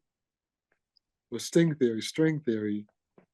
we don't like string theory, Jack. We Yeah, but this is there's string theory and there's string theory. This is good string theory. So this is okay. that gravity equals 1 over string tension.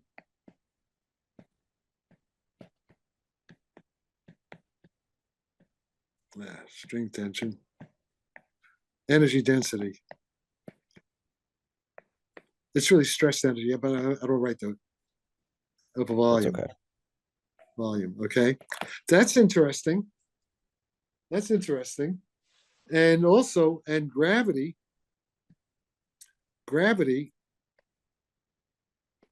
is 1 over area, curvature. Area equals 1 over area. It's curvature. But Hawking by 1972 or so says that entropy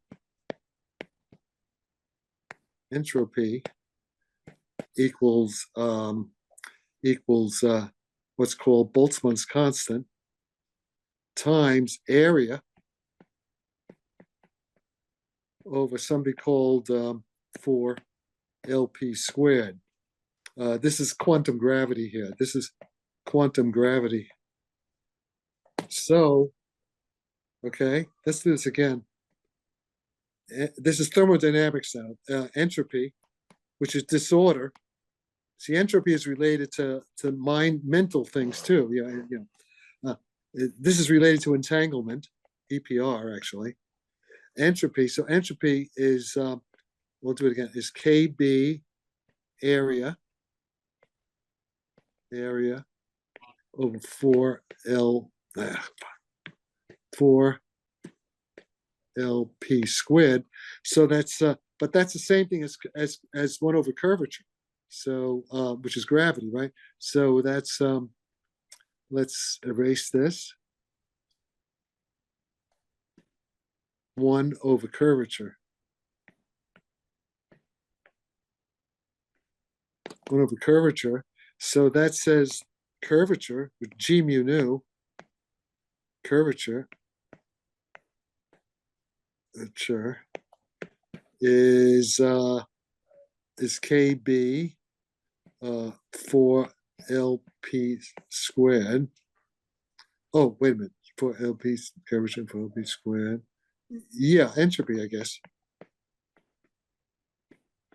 Yeah, that's right. That's right. Yeah, that fits because KB is entropy over air. Yeah, no, that so there are all these kind of, you can sort of play with these things. There's this guy Verlinde, who says gravity comes from entropy. Like there's like a thermodynamic analogy, and this has to do with the evaporation of the black holes and the Hawking radiation. There's all this kind of stuff that people are playing around with. So I was just pointing that out. Okay. There's also an information theoretic approach. Yeah. No, okay. Okay, so there are these connections, all these kind of weird connections, which you could get through a dimensional analysis. You can begin to see connections between stuff that doesn't appear to be connected, but somehow they're connected. So if you think about it, all right. So, but now let's go back. So now, but we got that. Here's the problem. We got that G over C to the 4th was basically 10 to the minus 43 newtons. Newtons minus 1. So this is like, what it's like? It's like Ohm's law. Ohm's law. Let's make an analogy. Current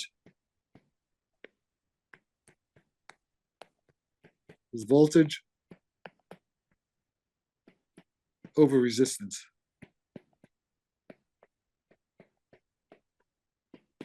Here, the resistance is like the force. A new force is 10 to the 43 newtons. It's a lot of force, right? It's like it's like R, resistance R. G mu nu is like the current. And the voltage is like T mu, like energy, right? Voltage. It's just like, so it's just like Ohm's law. But it's a big resistance. It's a big resistance. Yep. That's the problem. It takes, well, let's just see what it takes. God. Since G mu nu is measured in 1 over squared meters, meter squared. Okay, we can say G mu is curvature. This is curvature, right? So now you're seeing, okay, now what everybody should understand, you are seeing Jack Sarfatti, who was taught his physics by Hans Bethe, who was the head of theoretical physics division with Oppenheimer in the Manhattan Project for the atomic bomb. Hans Bethe also got a Nobel Prize for his stellar, had physics stars, as stars shine, right?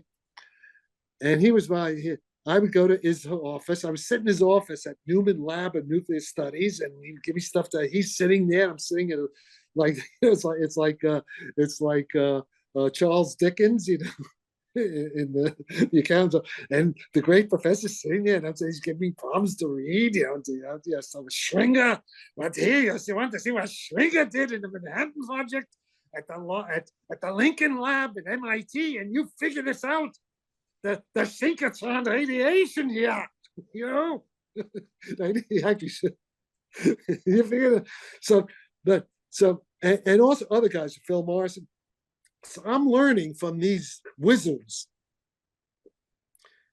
You don't compare me to Eric Davis, like some second class guy at a second class school. I mean, this is how I'm learning. This is how this is also my mind is getting entangled telepathically with Hans Better's mind and these other guys, and I'm getting into their consciousness and seeing how they do things. Okay, this is the high strangeness part. So I'm kind of psychic too, right?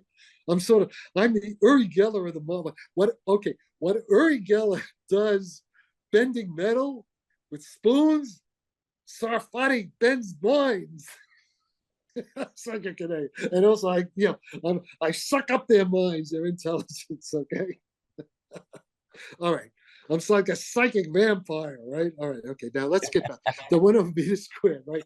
So look, 1/meter squared, all right, 1/meter squared is equal to like 10 to the minus 43, and this has to be joules per meter cubed. Meter cubed. Okay, so suppose I want to make a curvature unit of 1. Suppose I want the curvature to be 1 meter to the minus 2. Okay, it's just 1 unit there, right? What do I need? I need 10 to the 43 joules of energy per meter cubed. I need that's actually a lot of energy. I mean, a lot of energy. A lot of energy density.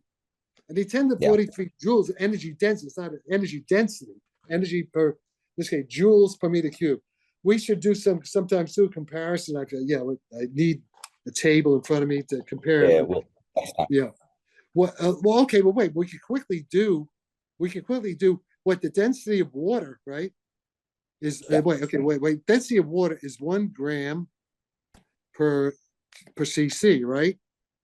But and c squared. Oh well, yeah, it'll take too long to do the conversions. The thing is to see what is the thing. Compare this number with the energy density of water, in joules per meter cube. That's a homework problem. Homework. I can't do it off the cuff so quickly. Homework. Compare this density with the energy density of water, just water, okay? But wait. So we need for 1 meter, 1 meter squared of curvature. You need 10 to the 43 roughly joules per meter cubed, right? But what is the curvature of the Earth? What's the curvature of the Earth? See, that's what we did, because this is actually very strong. This is actually a really strong curvature, it turns out. The mass of the Earth, here's the Earth. Okay, and here, at the surface of the Earth, what's the curvature? Let's see, let me make sure I don't make a mistake now. 10 to 30, 10, It's 10 to the minus 22, actually, meters. Turns out it's pretty, it's 10 minus 22. Okay. So, but you still need then, in order to make that, you still need 10 to the 21 joules per meter, right? Yeah, joules per meter. So you still need that much energy density to make that much curvature. But let me tell you something. Let's take a quick break. I want to just take a peek. Just disconnect for a minute. Okay, so now where is this leading to? Let's end today's lecture with a new development. I don't know if we discuss the Lawrence Livermore lab yet before? So we discussed a little bit about it. We showed that the Sarfatti scalar equation is on that. Oh yeah, we should. Okay, and so you may want to show that again. Show those slides again. But here's the point: at Lawrence Livermore, there's a guy named Michael Michael G. Anderson. He's the project leader.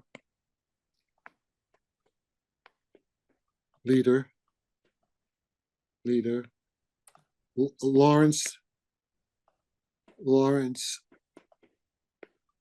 Livermore.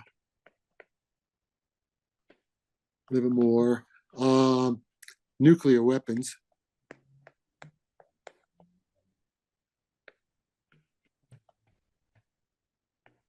Weapons lab. Warp. Goes to fusion reactor.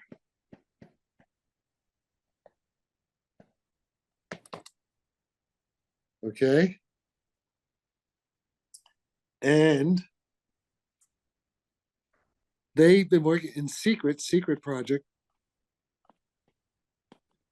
for 3 years on the Sarfatti equation. The equation for UFO propulsion. Warp drive. Warp drive. Testing one version of warp drive. Okay, they went public on June 10th. 20. They didn't tell me about it. 23 in Tim Ventura APEC YouTube channel. Okay? And what they've done now, this machine, the warp reactor,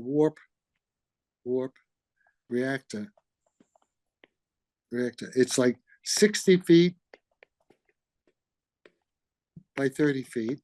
Now, I don't know if they built it yet, though they want to build it. And it's like, it's gonna, this is ion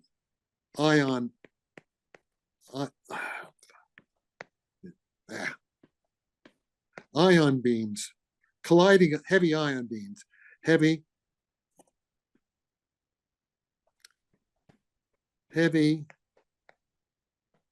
ion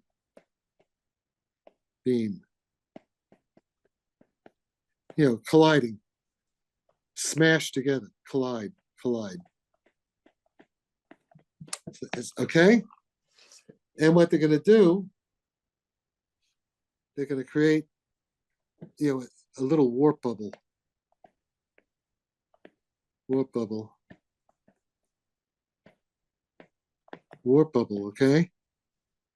The warp bubble that is it's the volume 10 to the minus 7 meter cube. 10 minus 7 meter cubes, that's roughly 10 minus 7, so that's roughly a little more than 10. So sort of like a cent. So 10 minus 2, so that's roughly like a centimeter, right? 1 centimeter. A little less than 1/3 centimeter, like 1/3 of a centimeter. So right, a little bubble, about 1/3 of a centimeter bubble, where the stuff comes together. Okay, now they claim they're going to make a G mu nu. A G mu nu equal 10 to the 26 1/meter. That's the curvature they're going to make there. Okay. 10 20. Remember, I said Earth was 10 to the minus 22 1/meter. Meter squared, not meter cube. Meter squared. Meter squared. Okay. Meter squared. Okay. Now they're gonna. That's the Earth. Wait, all right. Now, just get an idea. If you were a little bug or a little Maxwell demon living on the surface here, if you were like, if you're standing here on the surface of this thing, this is 1/3 of a centimeter, all right? And this is hot plasma, collision. Okay, you would weigh 16,000 G, Earth G. Your weight. In other words, it your weight would be 16,000 times. This is 16,000 times your Earth weight at the surface of this thing. Is this what they're planning to make? What's the energy density? Okay, now here's the point, man. Now we're getting to UFO. See, this is a test bed for Tic Tac, for UFO propulsion, right? The test bed. These guys are not stupid. They asked through Tim Ventura, you want to know if I wanted to come on board to be a consultant, but I have to sign an NDA. It's the government, it's the Department of Energy, it's weapons. This is nuclear. This just has big weapons potential too, but don't think it doesn't. Why do you think the Russians? Why do you think Vladimir Putin's guys invited me to Moscow last July? I didn't go because this makes nuclear weapons impotent and obsolete. Which we know because we know they're neutralizing a nuclear weapon. This is the gravity control technology. Okay, this is warp. This is what Hal Puthoff calls metric engineering, but you have to do it with small amounts of energy. Now watch. If without the Sarfatti equation, without the Sarfatti theory, okay, without the Sarfatti theory, what would it take? It would take, this is 10 to the 26 is equal to 10 to the minus 43 x. That's the energy density. Okay, so that's what's 26 and 43. That's 9. So that's 10 to the 69. If I did it right, yeah, 10 to the 69 joules per meter cube. This is in Einstein. This is Einstein, 1915, using G over C to the 4, using that coupling, that which is 10 to the minus 43. Okay, you need 10 to 69 joules per meter cube, which is that seems a lot. Okay, but that's not what they're claiming. See, because my theory, the Sarfatti theory. So, and Sarfatti, 2020 roughly, roughly 20 with a little work, with a little help from a guy named Wanzer, Keith Wanzer. Give him some credit.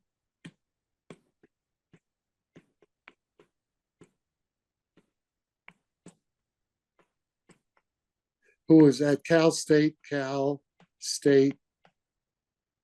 Fullerton, with this guy Jim Woodward,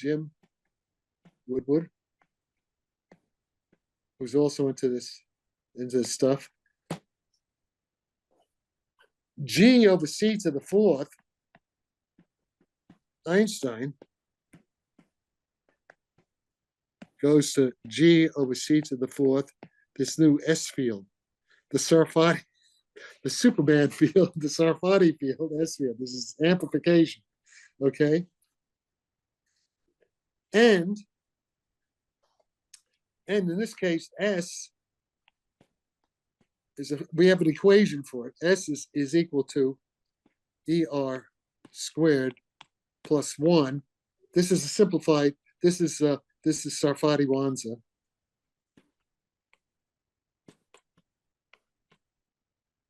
Wanzer 2020, where ER is what's called the relative, these are pure numbers, no dimensions. Relative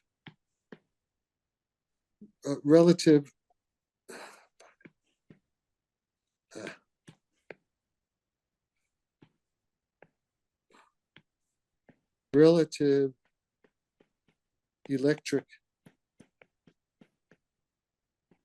permittivity.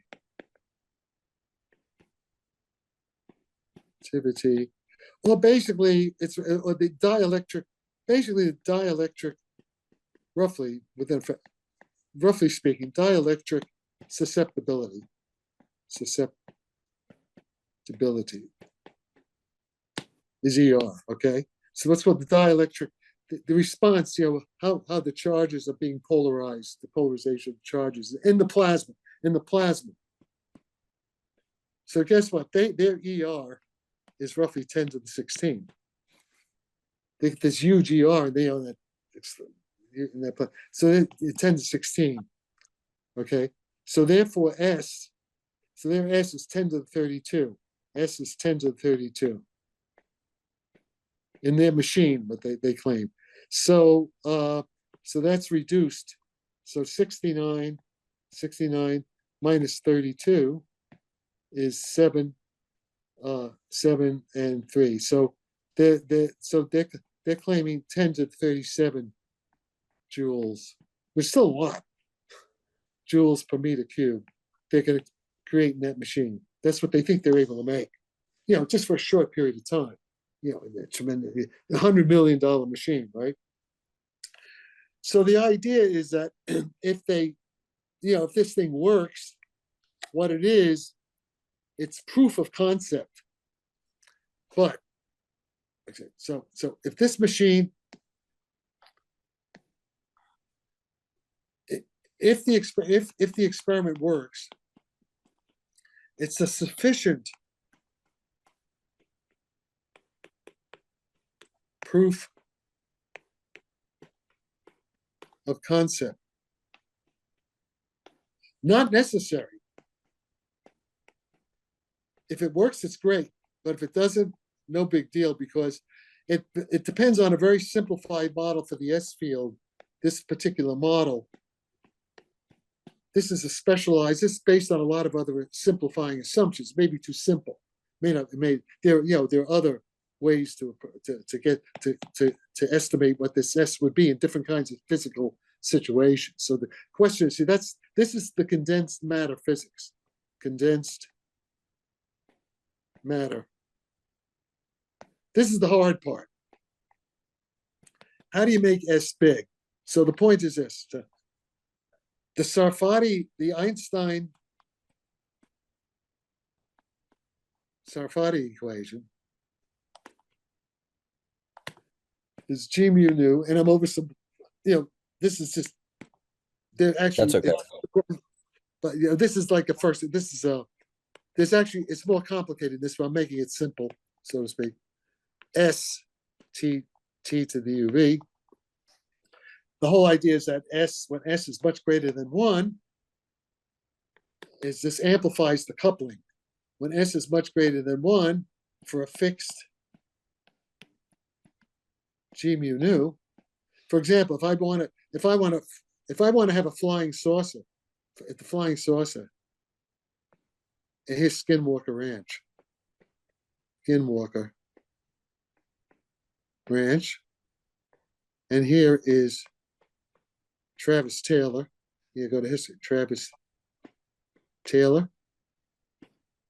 And this is the hovering UFO. Stage, 1,000 feet. They actually say there is one there that's kind of cloaked and visible. Okay, so what you want to do, you want to cancel 10 to the minus 22, 10 minus 22 linear meters. The ship itself has to have a generator in it that'll create an anti-gravity field that will cancel a negative gravity field. That'll cancel this gravity, right? But as S gets very big, then the amount of energy density T mu nu that you need for a fixed amount of G mu nu gets smaller. As this gets, it's like a hyperbola, right? It's a graph of hyperbola. Z equals XY. This is Y and this is X, and Z is like G mu nu. X is like S and Y is like T. So the bigger S is, the smaller T is for a given G mu nu. Okay, so that's the idea. All right. So if we can get, suppose I could get, wait a minute. Listen, watch this. Let's do a quick calculation. Suppose I had S as big as 10 to the 32. Okay. And the Earth's gravity is 10 to the minus 22 meters to the minus 2. And so I have the G over C. So the Einstein coupling is 10 to the minus 43, right? 10 to the minus 43. And so this is X. How much? 10 minus 43. Oh, no, 10 minus 43. Wait a second. But then I have my S. But my S is 10 to 32. So what is that? That's equal to that's what's a 10 to minus 11? Did I do that right? Is that 10 to minus 11? Yeah, 30, yeah, 10 minus 11. So X. Yeah. So 11, X, correct. yeah, 10 minus 11, right? So I have then, so I take down the, so I have my T mu nu, the energy density I need is 10 to the minus 22 times 10 to the 11, right? I want to do, yeah, I want to, yeah. No, 10 minus 11. Yeah, yeah, I don't know. I'm screwed because I'm not writing it right. Forget this. Yeah, 10 to minus 11, 10 minus 22. So 10 to 11, yeah. So 10 times 10 to 11, is that correct? Yep. You agree with that? Am I doing the arithmetic do. right? Yes, you agree with that? You are. So that's 10 to minus 11 joules per meter cube, right? That's pretty low. That's pretty low, right? That's a lot better than what we had before. So to cancel the Earth's gravity, if I got an S that big, I'm in business probably. That's looking pretty good. Maybe a AAA battery. I don't know. We have to see. You know, see what I'm A saying? large, Listen, but the point is, we're seeing. yeah. Okay, let's wait. Okay, just the reality is Phil Corso, Colonel, U.S. Army, and Rick Doty, USAF intelligence. They claim flying saucer, about 35 feet, maybe feet. 35 feet, only weighs about 3,500 pounds. Empty inside.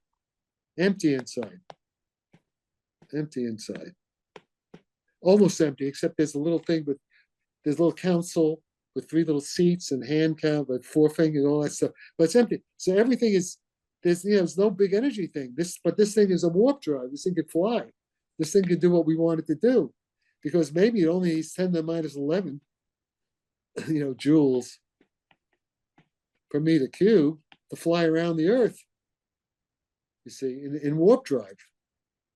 See, because if S was 10 to 32, which may be too big, but the point is, you see what the issue is. So the point is, the Tic Tacs, the Navy, they're seeing these things flying around. These are the 6 observables that they're seeing. And the point is, even though this thing looks like it's very high G to the outside observer, it's 0 G inside. That's the whole point about geodesic warp drive inside. So this is not just theoretical what I'm doing. This is not why the Department of Energy Nuclear Weapons Lab connected with Los Alamos at Lawrence Livermore up here in the Bay Area. This is not why for 3 years they've been secretly trying to figure out, hey, let's see if we could test Sarfatti's idea. Yeah. These are serious. In the KGB, we call these are serious people. These are serious persons. They're actually. I think these are serious people. This is dead serious technology, perhaps the most serious on the planet. Yeah. And you're a very serious person. I know sometimes you have a sense, but you can be a very serious person as well. Yeah. When times are necessary. This is Um, too like this is Jack, too serious. This is too serious to be serious. I will. You have to have a little bit. I love that. I think that's exactly it. That's exactly it. Um, Jack, So this has there we are. been This is what Ivy League, Cornell University in the late 1950s, with the top physicists who built the atomic bomb under Hans Bethe Theoretical Physics Division, and this is what they put. They produced young Jack Sarfatti, crazy as he is. Nevertheless, this is what Hans Bethe, who studied with Arnold Sommerfeld. These are what the top minds that I'm like. I'm okay. They're the like Mickey Mouse. I'm sort of Mickey Mouse. Hans Bethe was the sorcerer. I'm like the sorcerer's apprentice. In Fantasia. Did you ever see that thing? This is yeah, yeah. So this has been amazing. It's been wonderful to do a quick overview, somewhat of a high level overview of some of your thoughts, your ideas in regards to this, an explanation as to what you consider post quantum physics to be, how these tic tacs work. Again, all these things that are a high level, we'll go into much more detail, and we'll sort of start from there next time. Yeah. So what we'll do is with time we'll make some nice slides, but keep this separate from the other stuff. This is the beginning of the. All right. So just to good. finish up for This is the good. audience, Yeah, this is just good. to finish up for the audience, this has been Dr. Admiral Sarfatti. This has been an incredible conversation as usual. Jack does an amazing job of both entertaining and educating people, and it's remarkable to watch. Hopefully, someone out there has learned something from this. I've learned a tremendous amount as usual. Jack, it's an honor and a privilege. Thank you for joining me today. Okay, see you next time.